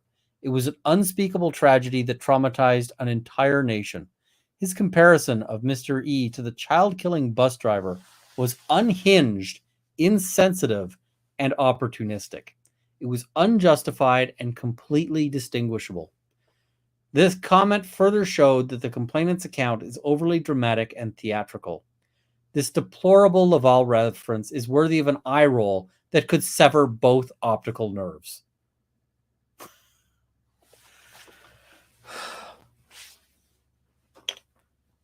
Judge is not happy, folks. Judge is unhappy. Judge is big ol' unhappy. So, and I'm gonna lift a glass of hot sauce for that. Oof. That is spicy. All right. Mr. Nakash is an intelligent, mature, and educated man. He knew that there was no reason whatsoever for the accused to try to kill him on that night. His claim to that effect in his testimony was a weak throwaway line designed only to show that he feared the accused was a dangerous man. His attempt failed. Wow. The complainant describes his neighborhood as fairly car-centric. Considered as a whole, the evidence unequivocally demonstrates that the complainants have a profound disdain for young children playing in the street. Which is just like, of all the things to have disdain for, like, come on. This is evidenced by Michael's testimony, his description of the events, later objectively shown by video evidence, his written comments in his PDF statement, and the history of the events. When asked in cross-examination if it bothered him that kids played in the street, he answered, "Not entirely." Wow. Not entirely. He then quickly added that the kids in his neighborhood are particularly bad because they block the street and refuse to move, which contradicts the video evidence. They treated the street as an extension of their personal property. He further added that this is a symptom of bad parenting. He then expanded on his philosophy by opining that people only move to the suburbs in order to have a backyard. If they wish to play in the street, they could do so downtown. The absurdity of such a statement is self-evident. Wow, folks. Wow. Did you know that having your kids playing outside is bad parenting? Taking them for a walk is bad parenting. Them cycling is apparently bad parenting, according to this Nakash. It's just ridiculous. It's so insane. So yeah, and the only way that you can, the only way that you can sort of, he's saying that you move to the suburbs in order to have a backyard, and that people should play in the streets downtown. Are you kidding me? Like, no, that is not where you play in the street. That's just ridiculous. The judge has no patience for this guy. And I see somebody's asking for the name of the judge. It's in the case. I dropped the link there, but it's Dennis Galeazos. So, yeah. Wait, he wants his kids to play in the street downtown? What the F is the matter with this bozo? Yeah, I mean, I can, if I look downtown, it's not a place I would expect kids to play in the street. All right. He complained about how other unrelated neighbors leave their dog unleashed on their front lawn, even though they have a fenced backyard. When asked in cross-examination if he gets along with his neighbors, he evaded the question and repeatedly refused to give a clear answer. I feel like there is a clear answer, folks, right? I feel like the clear answer is no, he doesn't, because this guy Nakashes it up all through his neighborhood, and nobody's going to put up with this guy. This backdrop permeates his entire testimony and affects his credibility. Even in the video files Nakash remitted to the police, when it comes to the clips showing the children playing in the street, the complainant named the files Bad Beaconsfield Neighborhood and Bad Beaconsfield Neighborhood Extended. He's got the extended, like the director's cut here of the Bad Beaconsfield Neighborhood. These labels speak volumes. And here's hoping he moves, right? If he doesn't like this neighborhood, move somewhere else where there's no kids. Maybe to some sort of like toxic waste site, which is where he sort of seems to belong. His description of the March 25th scene was completely inaccurate and misleading, and the court has already found that he is intentionally doing so out of malice. When describing the gathering, even though it had no bearing on any of the issues at bar, Nakash also scolded all the neighbors for being together at the height of the pandemic, while mask mandates were in place and while you shouldn't mix with people. This gratuitous comment further demonstrated how he holds his neighbors in contempt and how he feels morally superior to them. So, and I'm seeing Law and Lumber noting 1,300 watching. It'd be awesome to see the like numbers match the quality of the content. Takes 2 seconds and means the world to the speaker, who I very much support. Thank you. And so if you guys hit that like button, it's part of how YouTube decides sort of which channels to promote and so forth. So it's much appreciated. Lindsay is saying, just got here, Beaconsfield, so it's in Victoria. No, this is another Beaconsfield that is in Montreal. So, yeah. I said this before, Ian or Rob had a channel. You can't make Rob from a runkle, and it is good. Ian is amazing. So is Rob. Yep, we both bring our own styles, and yeah. Wow, 1,300. That is awesome. I didn't expect that for a Monday evening stream. Neither did I. I mean, I didn't know if anybody had any interest in, like, Mondays are hard, right? You sort of wake up and you're like, ugh. And I kind of was like, I hope I can bring some happiness and some joy that'll try to make that day a little better, right? Because Monday, you get there, you go to work, you're just like, why wasn't my weekend like an extra 2 days longer? And yeah, hopefully we can bring some spice and some light. So the evidence shows that the complainant's family repeatedly contacted the police about the perceived inappropriate conduct of their neighbors. Evidently, the police did not want to pursue the matter.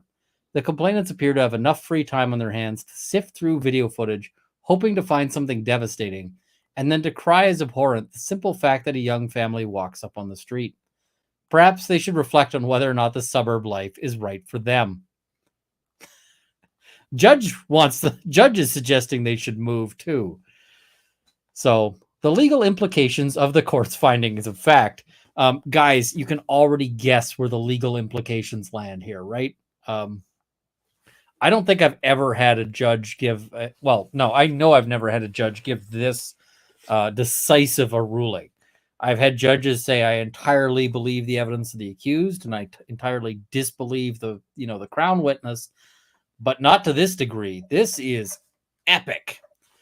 All right, so the resentment between the Nakashas and the other neighbors extending beyond the E family is mutual. The accused did not attempt to deny that. To be clear, it is not a crime to dislike a neighbor. It is not a crime to express it.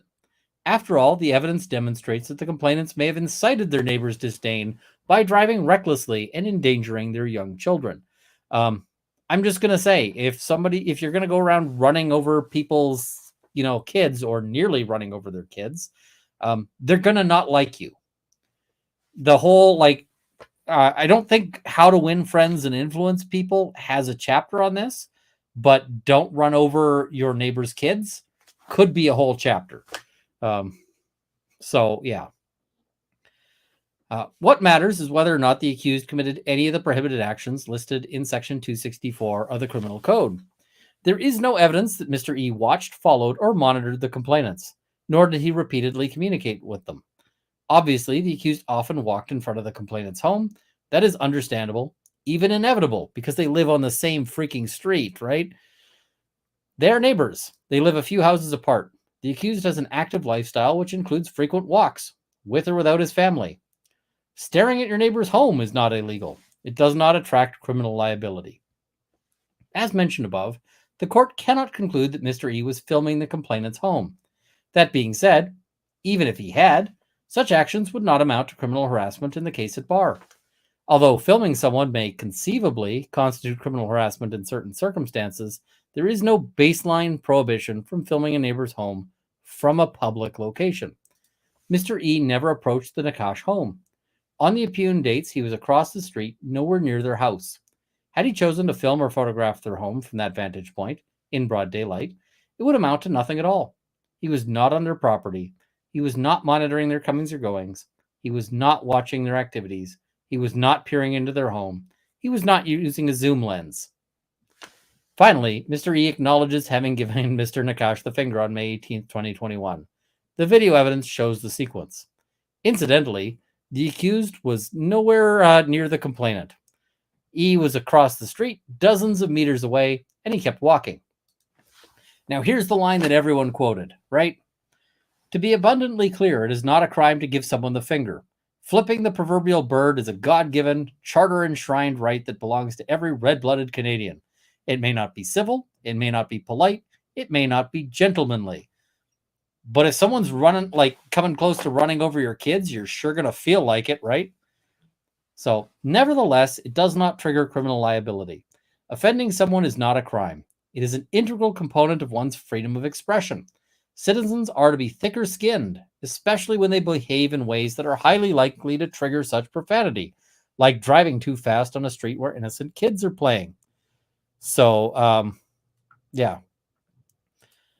Being told to fuck off should not prompt a call to 911, right? Yeah, that's kind of goes without saying. On that topic, the evidence in the case at bar established that even after the accused's arrest, therefore after the period covered by these charges, Michael Nakash called the police again to report that Mr. Epstein's wife had given them the finger while walking on the street. This needs to stop. The complainants are free to clutch their pearls in the face of such an insult. Clutch their pearls. So, he's really dropping some, snark on this. He's really not holding them in a whole lot of, regard. However, the police department and the 911 dispatching service have more important priorities to address. The complainant's brother is fortunate that he was not charged with assault on March 25th, 2021. This is the judge kind of going, hint, hint, hint. Similarly, both of his parents are lucky they were not ticketed under the Highway Safety Code for driving recklessly in the presence of children. Hint, hint, hint. Finally, based on the evidence in the case at bar, Michael Nakash is fortunate that he was not charged with uttering death threats on May 18th, 2021. Hint, hint, hint. The complainants should all check those in the victory column, i.e., they get to walk away from this without trouble. Conclusion. Having considered the evidence as a whole, it is common ground that the Crown has failed to prove the accused's guilt beyond a reasonable doubt. What they mean by common ground? Defense says we're innocent. The Crown says, no, this guy's innocent. We're done here, right? The Crown is saying that they're done with it. Now, here is where we get to some additional awesome snark. I love this snark. In the modern day vernacular, people often refer to a criminal case being thrown out. Obviously, this is little more than a figurative expression. Cases aren't literally thrown out in the literal or physical sense. Nevertheless, in the specific circumstances of this case, the court is inclined to actually take the file and throw it out the window, which is the only way to adequately express my bewilderment with the fact that Mr. Epstein was subject to an arrest and a fulsome criminal prosecution. Alas, the courtrooms of the Montreal courthouse do not have windows. A mere verdict of acquittal will have to suffice. For these reasons, the accused is found not guilty on all charges. Dang, right? So, this is epic. That is just like absolutely epic. Now, let's talk about this a little bit because, and I want to note here, hearing dates, February 9th and 10th, 2023. So let's talk about this because I said that this is a case that is a case about justice and also a case that is about injustice at the same time. And you might say, how can it be about both of those things at the same time? Well, a lot of people walk out of reading this with a great big old justice. Yeah, I'll just, trail off there, right?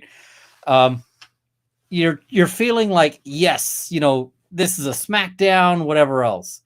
I don't know that Mr. Nakash was there for this ruling, right? I don't know that he actually even heard this. He might have heard it in the news, which is good. But, he might have gotten verbally slaughtered in his absence, but I don't know if he actually got it in his presence. So he might not have even gotten a yelling at. That said, at when we look at sort of the weighing of this, right? Mr. E here will have paid for 2 days of trial. And conservatively, we should guess that it was probably somewhere in the realm of $5,000 to $10,000 per day. So somewhere in the $10,000 to $20,000 range is what he'll be out, is my guess. Unless counsel, was doing this pro bono or whatever. So he is absolutely annihilated, in terms of, he's going to walk out of there feeling like this is a win, in the sense that it's a win because he's not going to get charged. He's not going to lose his job. He's not going to anything like that. However, I don't know how long it's going to take him to pay that back on a teacher's salary. I hope his wife is like, I don't know, the inventor of the computer or something, like, unless she's got like a patent on the concept of shoes, it seems to me like this is probably going to be a lot of money for them. So this is not going to be something that feels like a super win.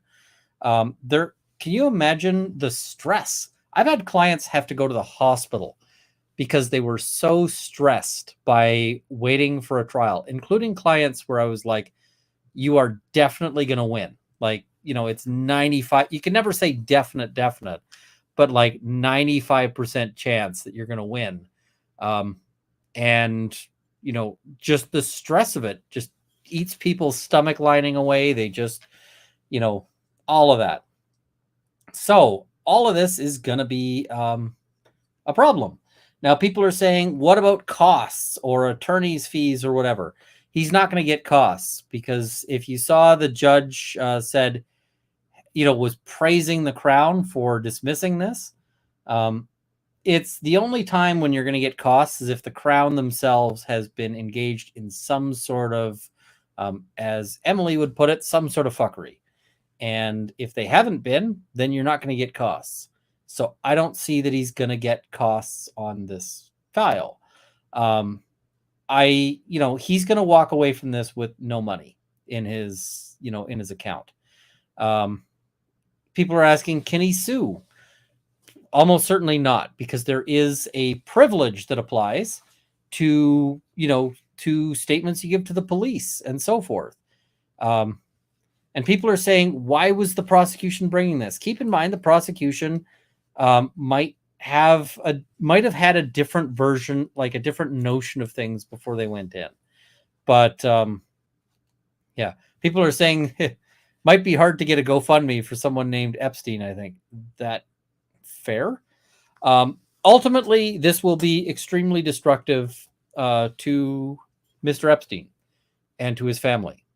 They will not recover. One thing that this is a line I've stolen from Marie Heinen, which is that, it's a really good line. Marie Heinen is a fantastic Canadian lawyer. But she noted that she has to tell clients, and I've started telling clients this, like, we can't put you back to where you were, but we can try to do our best to put you to the best place you can be given the circumstances, right? So that's really the so that's really the sort of the thing there. So biggest reward most people are wrongfully accused will receive is a dismissal, and that's a blessing in and of itself. Sadly true. Not fair, but true.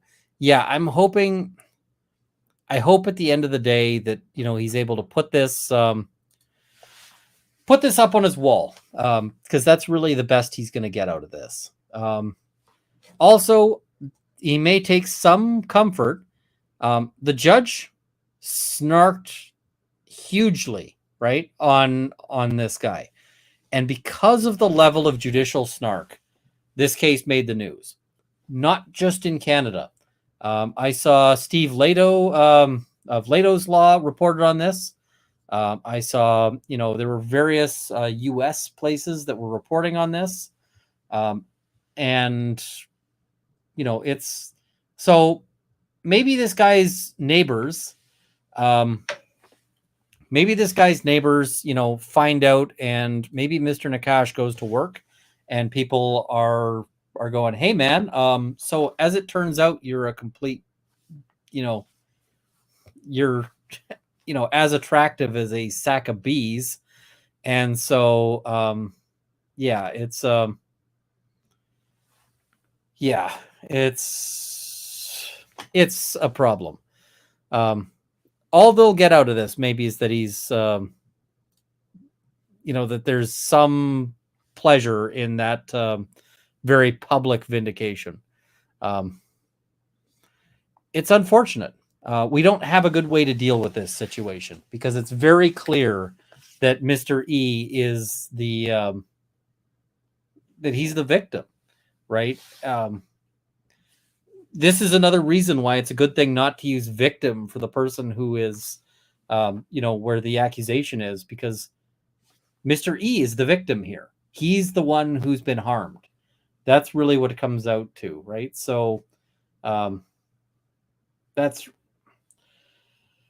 and I mean, I don't see that a civil suit is likely to be successful. I don't see, and quite frankly, I would love to see the prosecution turn around and start laying some of those charges. I don't see it as happening. It's unfortunate. I think they should, but yeah. Sack of bees still has the potential of producing honey. He's more like a sack of cat turds. Yep. So there's some good questions here in some of the super chats here. So I'd like to try to sort of go through some of these here. I'm way past my bedtime, but this is so compelling. Jin VR, thank you very much. Steve Taylor, thank you very much. That's very generous. Much appreciated. Law and Lumber, I like the Monday Fun Day streams. That's actually a better name than I came up with, so I might have to steal that. Yoink. Recaps and coverage of ongoing legal topics is important coverage, but so is content that makes law approachable and teaches how law intersects with all of us. Cheers. Absolutely. One of the things I really love about being able to be on YouTube is to try to make the law accessible, because a lot of this stuff is difficult. How about a sack of wasps and hornets? Yes, that's a good one. Is it Ben Barrett? Thank you very much. Much appreciated. Time, I watch any stream you're on. I love your sense of humor. Well, thank you very much. It's been an adventure. Chase P, is someone family with a handgun allowed to lend it to me if I have an RPAL and I want to go to the range? Since you can't buy them anymore, lending is at this moment unaffected. So, Annika, thank you very much for the YouTube membership. It's Steve Taylor, thanks for the great content, Ian. Do you have an opinion on Calgary mayor supporting drag queen story time in a public library?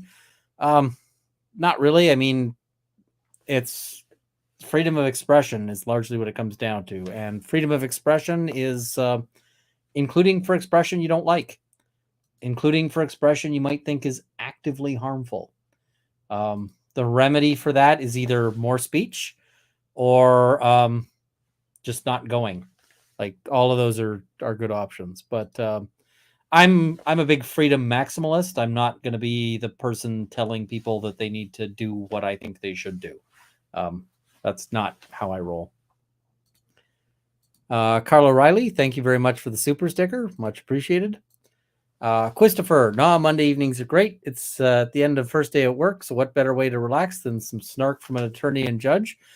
I feel like I'm worried that it's going to be downhill because this is such an epic case, but we're going to try to, keep up some fun and interesting stuff that's going on.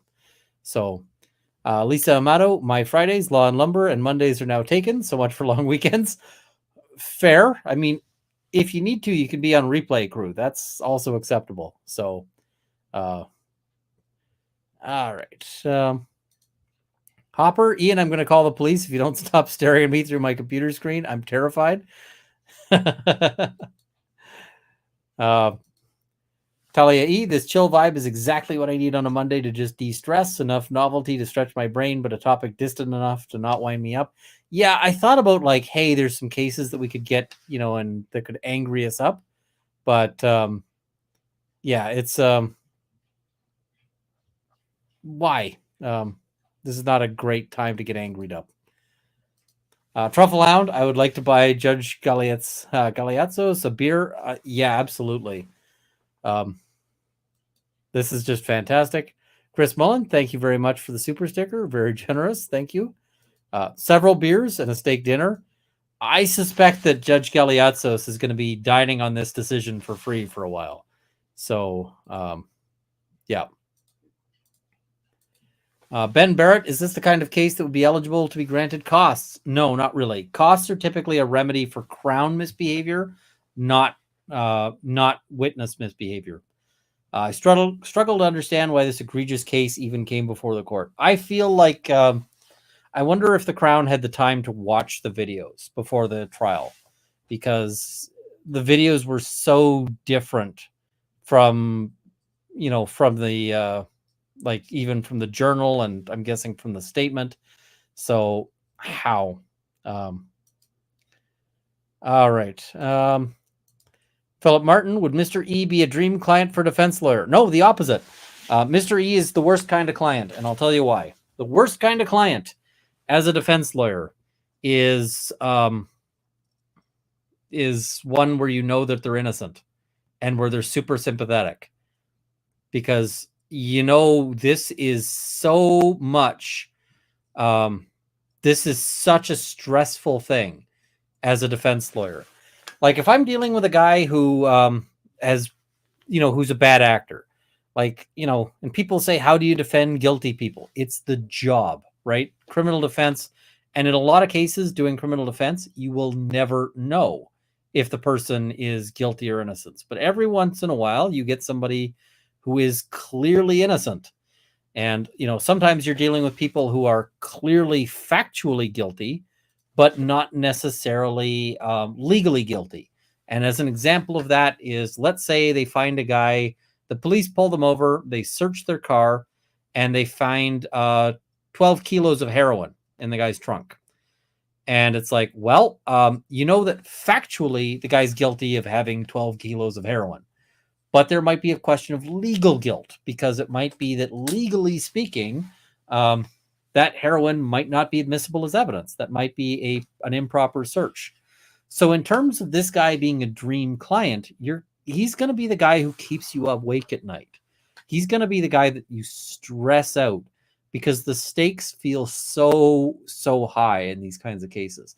Imagine losing this, right? Imagine losing this case and having, like, people say, how do you sleep at night defending the guilty? It's like, well, you run the case as best you can. And if the guy is convicted, okay, he was guilty. And if the guy is acquitted, well, it's not you that didn't do your job. It's the other guy. It's the Crown prosecutor, it's the police, and so forth. Whereas if you're sitting there worried that if you screw up, that somebody who is as righteous in this case as Mr. E is, that's going to eat at you. So, I mean, the only aspect that probably makes this guy more of a dream client, where he's going to be a better client, is I suspect he's going to be pleasant to deal with. He's probably not going to be the client who yells at you or threatens you or anything like that. He's probably going to be the kind of client who pays you on time. That's always a good thing. Although I will say, I'm a terrible businessman. I am terrible at running a firm, because I much rather worry about the people than about whether or not I'm getting paid. So, I mean, it's good to get paid, but it's never been the thing that is top of my list, which, again, why I'm a terrible businessman, why my goal is to run a law firm that charges no money. If I can make YouTube my primary income, that'll be the goal. But so there's going to be things that are good about him. He'll be more pleasant to deal with than, say, a meth addict, but it's gonna hurt, like, as you sit there. And you know what? You're going to walk out of this. His lawyer, I'm guessing, walked out of that court case going, yeah, I won that case. And I'm still kind of sad about it. You know, I'm still kind of like, it's unsatisfying sometimes where you win the big case and you get the big decision and the client's like, all right, now am I going to, you know, like, what's this going to fix? And it's like, nothing. This doesn't fix anything other than just you're not going to jail today. That's just how that goes. It's tough. So no, these are not my favorite kind of clients. Christopher, Mr. E should print pages of judge's ruling and hand them out to his current employer and any future employers. Lol. Maybe not. Lots of people will assume that if you've been charged with something, you must have been guilty, even if you get a clear acquittal. But I mean, if I was Mr. E and I was applying for a job, that I would absolutely have this on hand to just be like, yeah, no, I was charged with something. Look at how thoroughly I won. Look at how thoroughly I won that one. Michelle Curl, this was an excellent way to spend a Monday evening. Thanks. Thank you for it's been great having people here. I get to talk about fun stuff I enjoy talking about, and I get to share it with you guys. It is more fun, I have to say, talking about this stuff with the chat here than it is doing so in front of just a screen, right? Because it's actually kind of challenging to just talk to a screen, but it's a lot, when there's people here, it feels a lot more like a conversation, and that's I think a good thing. So Brentwood Chic, thank you very much for the gifted membership. I don't know where that how many that is, but man, that's thank you so much. And I see Arena sending the Nakashas a case of surströmming. Don't do that. You could actually get charged with mischief or something like that. It's hilarious to talk about, but I could actually see surströmming being the basis of that. So basis of, a charge there. Celeste Hook, found your channel a few weeks ago looking for info on Canadian gun law prior to getting my PAL and RPAL. Now I'm really loving your content on other topics too. Thanks a ton. Thank you very much. I've actually heard that there's a few, I've heard from people that my videos were shown in a, in their PAL or RPAL class. So that's always interesting, but glad you're enjoying the content. I'm enjoying doing all this.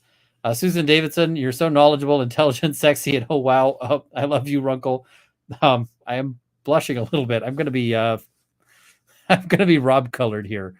Hi, Rob. Elise Lane. Tomorrow I'm gonna clean up the Nakash that my dogs left in the backyard. Oh, for the people in warmer climates, I'll just talk about one fun thing about Canada. So Canada, like when you've got dogs, the dogs run out in the backyard and they drop in a cache out there. And pretty quickly, when it's like 30 below, that freezes into a solid block. And so come spring, when all of that snow melts, the backyard is really epic. I actually hire somebody to help with that because that's tragic. It's just such a mess out there because poopsicles. Yes. Carrie Paul, it's been a while since I've been able to hit a live stream with Runkle of the Bailey and / Law and Lumber. I'd forgotten just how much I love these and them. This has been awesome sauce. Well, thank you very much. Yes. And what do you call it?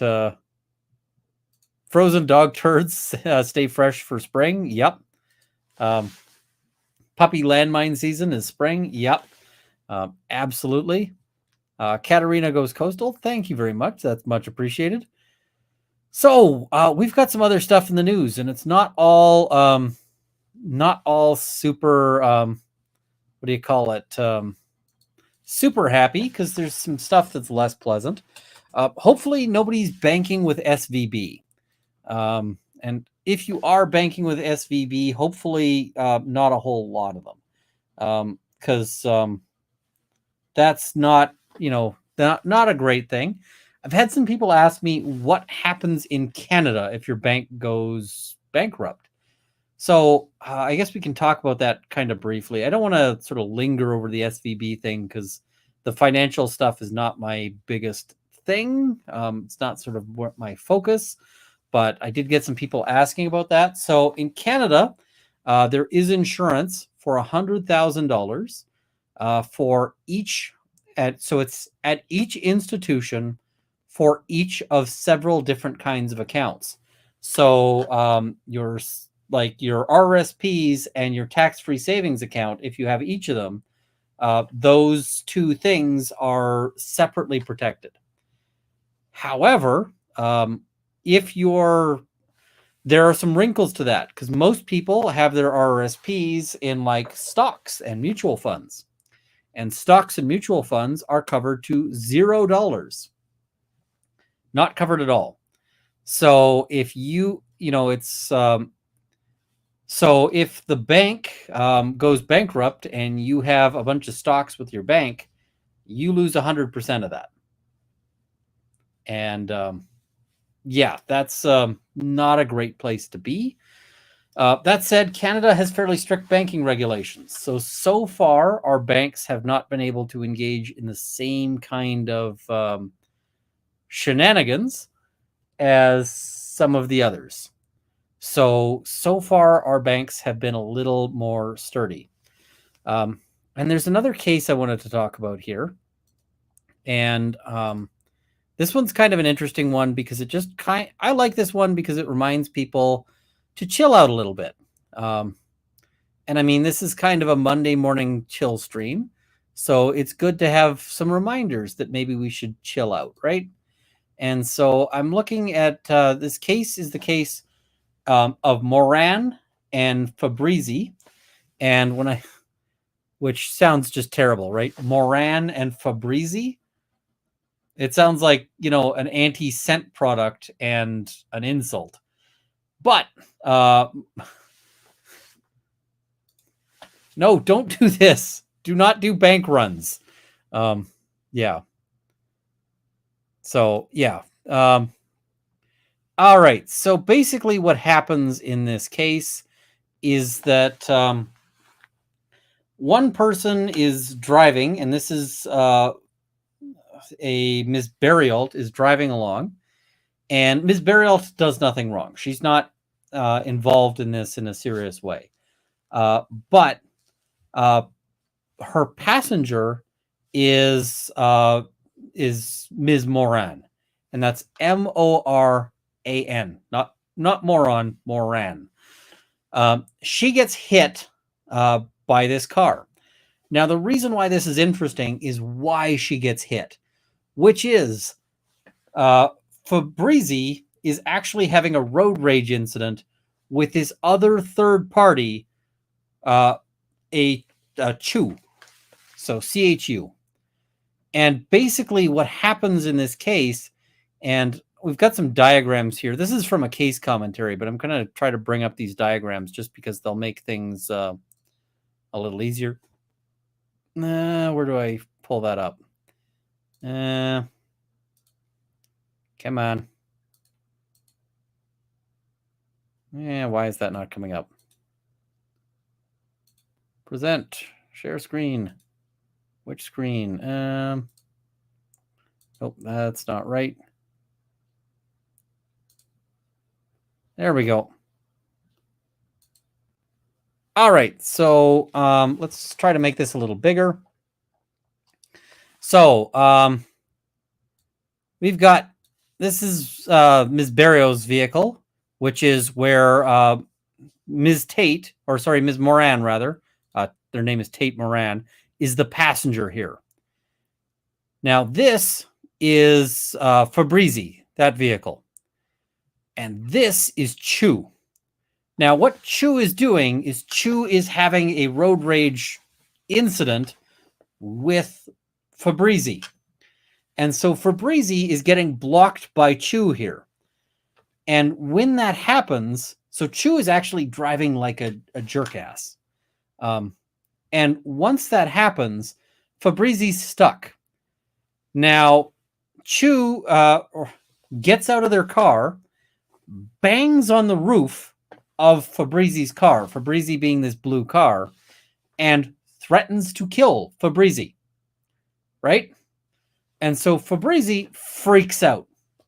Fabrizi, reacts badly. And Fabrizi does this. Drives around Chu's car and smacks right into the passenger side of this other car. Now, everyone agrees that Fabrizi did wrong. That Fabrizi, screwed up here, right? That they should have been more careful even as they're driving away and so forth. However, the question is how much is Chu on the hook for? Because Fabrizi is saying Chu should be on the hook here. They caused them to freak out. They caused them to have to run away, and that the accident wouldn't have happened if not for the actions of Chu. And Chu says, whoa, whoa, whoa. I was just being a jerk, but I didn't, I wasn't driving your car. Now, that what the court finds is that Chu is partially liable. And partially liable is a problem, because once you're partially liable on a case like this, you are potentially on the hook for the entire sum of money. The reason why is because there's there's something called joint and several liability. And what that means is that if you are responsible for, like, if the court finds that you are 25% responsible for an accident, well, that means that the person who is the victim of that accident can actually take 100% of the money out of your account, like out from you. And then you, having paid 100% of the money, can then turn around and ask for 75% of it back from the other party. But what that means is that if you're the party with money in this particular altercation, that you can end up holding the entire bag. And yeah, so this can be a really big issue here, because sometimes people are found to be like 10% responsible for a car, for some sort of damage. And because they're the only people who have money, like you can see situations where, like, let's say a delivery driver is driving for, a big company, Amazon, FedEx, UPS, whoever, Walmart, all of these companies have delivery drivers and so forth, right?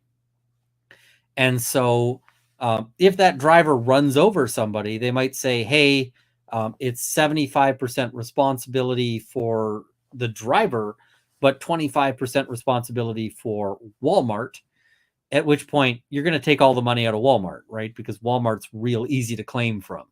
Whereas then Walmart may never get the money back from the driver because they're an unemployed, out-of-work driver. So this is, I think, a really interesting case in the sense of it talks about causation, but it's also just a good reminder. People ask, like, what can I do to avoid getting, getting hurt in some sort of violent confrontation? And quite often, the answer to that is to keep a level head, to not rise to provocations, to not rise to these kinds of confrontations. And in this case, you can see that Chu, by doing wrong to Fabrizi, ends up owing a ton of money to, as part of this car accident. So it's worth, it's worth noting here.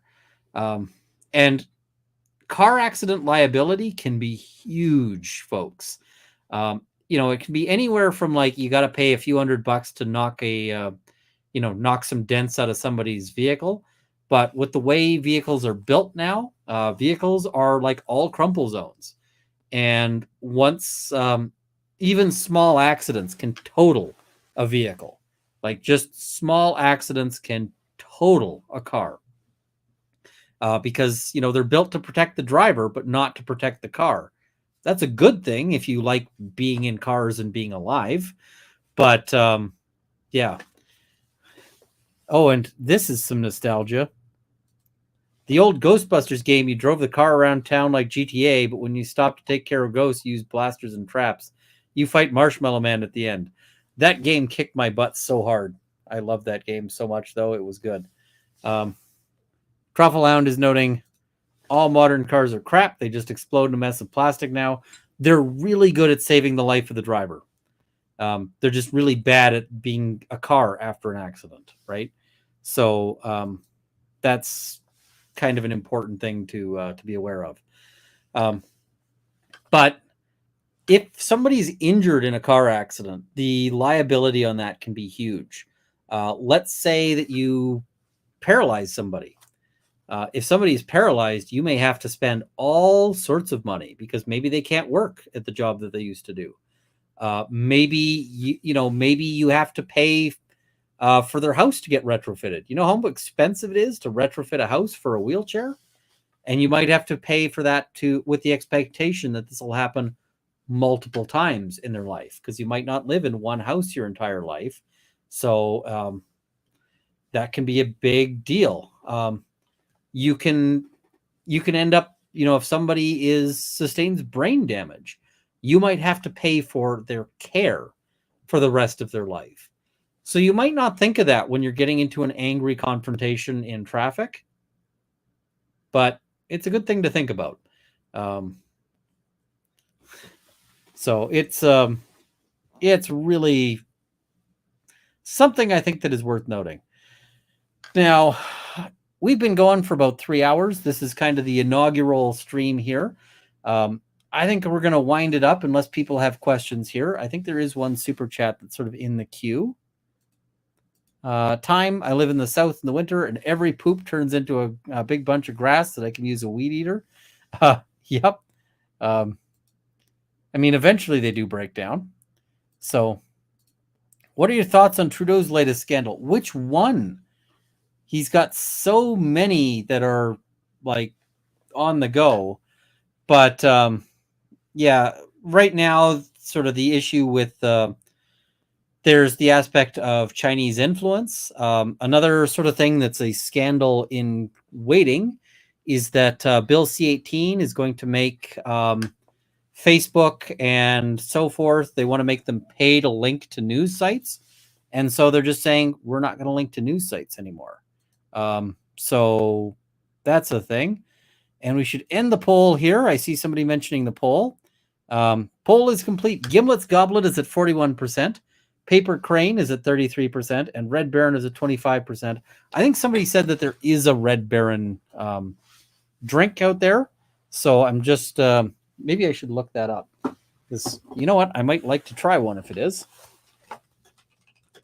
I'm just trying to see if any of these are... So Red Baron is apparently...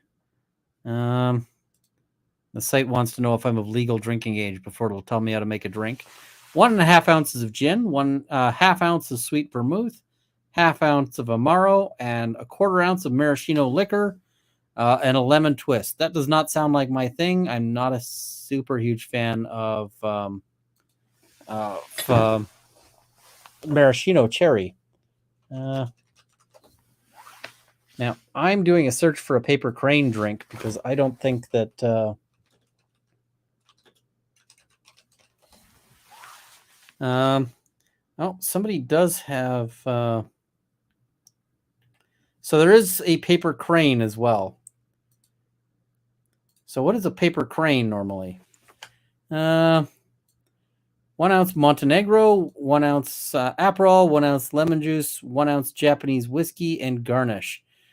Unfortunate, because that I think was my favorite name of them. So, have you or can you do a video covering the Queen and WD? I love learning about Canadian law. I should do a video on that because it's fantastic. Law and Lumber. For those begging me to get a dog, I'm doing all right. I planted a tree in the backyard this window. The bark is far more quiet. Hella Trufflehound. You. Oh, that's hilarious. That is a top quality pun right there. Thank you, Ian, for brightening my Monday. I love that. So, yeah, I'm just hoping that we can all have a more pleasant Monday together because, yeah. And I see get one from the pound with non-functional vocal cords or just generally mute. There are quiet dogs. I don't own any quiet dogs. My dogs are super noisy. They have all manner of opinions, but they do exist. Right now, the dogs are off. They're snuggling up with Mrs. Runkle. She's, yeah, no. And they're going to have so many opinions soon because Mrs. Runkle is going to be away for a little bit, and they're going to have so many opinions about that. Mrs. Runkle, I was working from home today. Mrs. Runkle was working from the office today, and the dogs took offense to that. They were like, first of all, screw you. And so the dogs, like, they like her, but they also, it's weird because when she's gone, they want to hang out with me and they're like super needy and affectionate, but they're also, what is it? They're also, like super upset that she's not there. Will Runkle or the dogs miss Mrs. Runkle more? We're going to have a fight over that. Maraschino liqueur isn't the same as the cherries. I assumed that was the, that was a mix, or that was just the liqueur from it. I'm thinking like, pickle juice or the like. So, all right. And I see, what is it? Someone saying, need to leave your door open when she's gone. Yeah, I should try to bring the pups onto a stream when that's the case. What is it? Somebody was asking. Saw a question here that was, is Mrs. Runkle a lawyer? No, she makes much better decisions than that. Mrs. Runkle is not a lawyer. She is. She's made some sensible choices. Labs are quiet, I promise. I don't know if that's an accurate promise. I verify that before you go ahead, because that's an important thing. What is it? I see. Didn't they try to sabotage the mic when they were last with you, Runkle? Yes, they are troublesome. Any games you're wanting to play? I've been playing Hitman 3 quite a bit. In my queue, I have I've been meaning to play Tiny Tina's Wonderlands. I haven't gotten around to that yet. I want to do some leather work. That's what is it? That's a sort of part of the game plan there. I would love to. I got to get the. I need to get going again with Karen Doesn't Make Change, the Stars Without Number campaign. We're going to do some more of that. I also want to. Where's that book? Did I put it on a shelf? I did. I want to run a game of Mutants and Masterminds sometime soon. Mutants and Masterminds is superheroes. So I want to run like a superhero game. And what is it? That is probably going to be Rise of the Death Goat. That's kind of what I'm thinking that superhero game will be titled. It'll probably be a one-shot. So, yeah. When is your range day in Texas with Brandon? Hopefully early April. So I got to confirm the date and then book flights. I also see we need more Trees of Eternity. That's going to happen. Right now, we just need to wait because, Rick is recovering. And so we don't want to strain Rick too much. I don't know that he's sort of up and ready for a live stream. So we don't want to overstress Rick because we like Rick. He's awesome. He's actually the guy who arranged that. So Rise of the Death Goat. Yes, we will introduce a villain that is a death goat. So, yep. Herrera, correct. That is the Brandon that's being referred to. Okay, some labs are quiet, but we are lovable. Labs are indeed lovable. I have a water bowl sign that Zoran Potter would like. It says Dog Perignon. It's what all the good boys drink. That, I love the pun. So Hardy's travel agency while we wait. Yes, absolutely. For the people who came late and didn't see the thing at the beginning, I'll show it again. I just got something really cool. So this was not cheap, but this is part of a template. And so what this template is going to be is it's going to be a cat bag. So this is going to be a bag with straps, and you're going to be able to put stuff in it, and it's going to be a Hardy bag. And then maybe I'll have to take the Hardy bag and put a Hardy cat in it, because, you know, Hardy goes in the bag, but it's going to be a cat-shaped bag. So it's going to be, I think that's going to be the coolest thing. So yeah, I bought that template because it'll make me be able to knock those out fairly easily, I hope. So I'm going to try to make one tonight, maybe. And Emily, we've got something to celebrate. Emily Kress has found out today that I matched into my residency of choice. I'm going to be an emergency medicine doctor. Well, let me tell you, Emily, I'm going to lift a glass to that, because emergency medicine, if you really want to save lives, like if that's where you want to be and what you want to be doing, I can tell you that emergency medicine, you're going to save lives on the regular. That's going to be sort of a daily thing for you. It'll be stressful, but I can't imagine, like, it's going to be so rewarding. And so, and I will tell you, I've been to the emergency room on a few occasions. I burned the heck out of my hand. I was in the emergency room. Mrs. Runkle broke her leg. We were in the emergency room, and I will tell you, we appreciated the emergency care doctors and nurses. It's important. The nurses do fantastic work and need, proper recognition as well. But just everybody and the EMTs made all of that, because it's the most stressful circumstance that you can be in, right? I was freaking out. I was, stressed. I was all of this. And it just makes your life so much easier when you've got good, care physicians. It's one of the highest callings I can imagine. So cheers to that. And I see the hospital doesn't run if the nurses aren't there. Love your nurses. The other thing is, the doctor might be the doctor might be the one who, cuts you open and, removes a bullet or whatever else like that. The nurse is the one who gets to make sure that you can pee afterwards. So don't mess with nurses, because the nurses do important work. And the nurses are the ones often who make sure, nurses do a lot of making sure people don't die, because there's a ton of that. So Emily Kress, congratulations. And that's amazing. That's fantastic news. So, all right. I'm going to wrap this up here. Thank you guys all for joining me. My next stop is going to be, I'm going to go off into the, before I do, thank you, Jeremy Morton, for the 5 gifted memberships.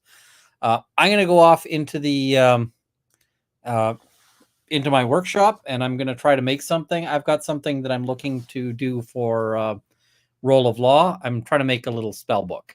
So I'm going to try to record that and show a video showing the making of, because I think that would be cool. Thank you, everyone. Thank you as well to the mods. You guys always save my butt. I couldn't do it without you. So, and I see people saying that they want a cat bag. I will figure out what to do about the cat bags, because there's people who would like to sort of see that happen, because I may tie that to the Extra Life charity. That's just kind of my thinking. So, and I see Good Logic is on Rackets tonight. I will probably tune in and have a listen, because that sounds cool. All right. Thank you, everyone. And have a good night. I'm bad at saying goodbyes. I'm that guy on the phone. So see you, folks.